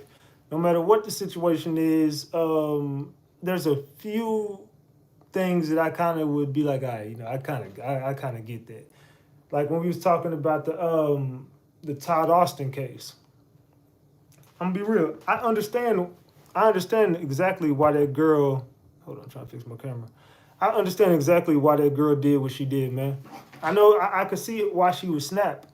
I can feel her pain. I can understand exactly why a woman who was done like that by a man would snap. And I don't necessarily agree with the life being taken, but I can understand. With this situation, I don't know the loss of losing a child and then like that. So I mean, I could only imagine, but it don't mean that you can just go do something like okay. If it was the dude who did that to your son, I could kind of you know what I'm saying? I can kind of get where you was going. Like, you know what I'm saying? You probably did just lose it. But just any one that you seen kind of resembled the person. I mean, I don't know. I don't know that I could agree with Rodney Hinton doing what he did. But the crazy part is people were saying he was innocent of this and he didn't do it. But he goes to court and basically says, I'm guilty, but I'm guilty because I have mental illness. So we're going to see how it plays out, but I'm going to tell you what's going to happen. Insanity plea is not going to work. They're going to prove you just did it. And they're going to give you the death penalty. They're going to make an example out of you. So understand what you did, you made a mistake, man, and you probably was really going through it, but that's not going to save you in this instant. It's not going to save you. So prayers to all parties involved in this situation, being the officer who lost his life and his family, Ryan Hinton, who lost his life and his family, Rodney Hinton, who's going through this. So it's a sad and unfortunate situation, but he will get the death penalty. He will. Mark my word, he will get the death penalty. And as far as the Jamal White case, expect the mama to go down for quite some time. Corey, you out of there. You about to get about 60 years. Hold on, be quiet. My dog's mad. They want to get out there and go potty. I'm gonna let them out in a minute. Law enforcement is scared this may set a new precedent, and if they And if it be, let it be. Yeah, they gonna make a statement with him. They're gonna probably get rid of him while he's incarcerated and everything. They're gonna make an example out of him. So just be on the lookout for that, man. Other than that, I want to know what y'all thought about this. I want to see the comment section have more comments than than the last video. So make sure y'all get in the comment section after this video ends and let me know what did y'all think about this episode right here. 3 crazy cases. We've been here for 3 long hours. So I appreciate all y'all for rocking with me every night that I go live. Salute, man. I appreciate all the support. Salute to my moderators. Salute to the green team. Salute to the people subscribed to the channel and got their notification bell turned on to all notifications. I love each and every one of y'all. Hold on, give me 1 second. Hold on. Hey, go lay down. Give me 1 second. Lay down. That dog's tripping, man. That dog's tripping in there, man. I'm talking about. All right, man. Yeah, my dog's going crazy. So it's about time I get ready to wrap this shit up, man. But hey, let me know in the comment section what y'all thought about this episode right here, man. This your boy Big Ratchet. That's Ratchet Gang. And this is RatchetTV. Hey, salute to my green team, moderators, everybody who got their notification bell turned on, all my subscribers. I appreciate all the love, support. Follow me on Instagram, RatchetTV. Email ratchettv@gmail.com. Y'all know the number. Facebook, King Greg, KBNG, GREG. My TikTok, same is my Instagram, RatchetTV. Man, y'all check me out on all my social media platforms. We got more dope content coming. I told y'all we was going up after the Diddy case, man. Salute to the chat. I love each and every one of y'all. This your boy Big Ratchet. I'm gone, man. Hey, I'm going to see y'all tomorrow. I'll probably go live tomorrow, man. I'm going to catch y'all tomorrow. Get in the comment section. Let me know what y'all thought about these videos, man. Let me know what y'all thought about this live. And double tap the screen and get the likes up, man. We need 20 people to double tap that screen on their way out here, man. Double tap that screen. Double tap that screen. I'm out, gang. I love y'all. I'm gone.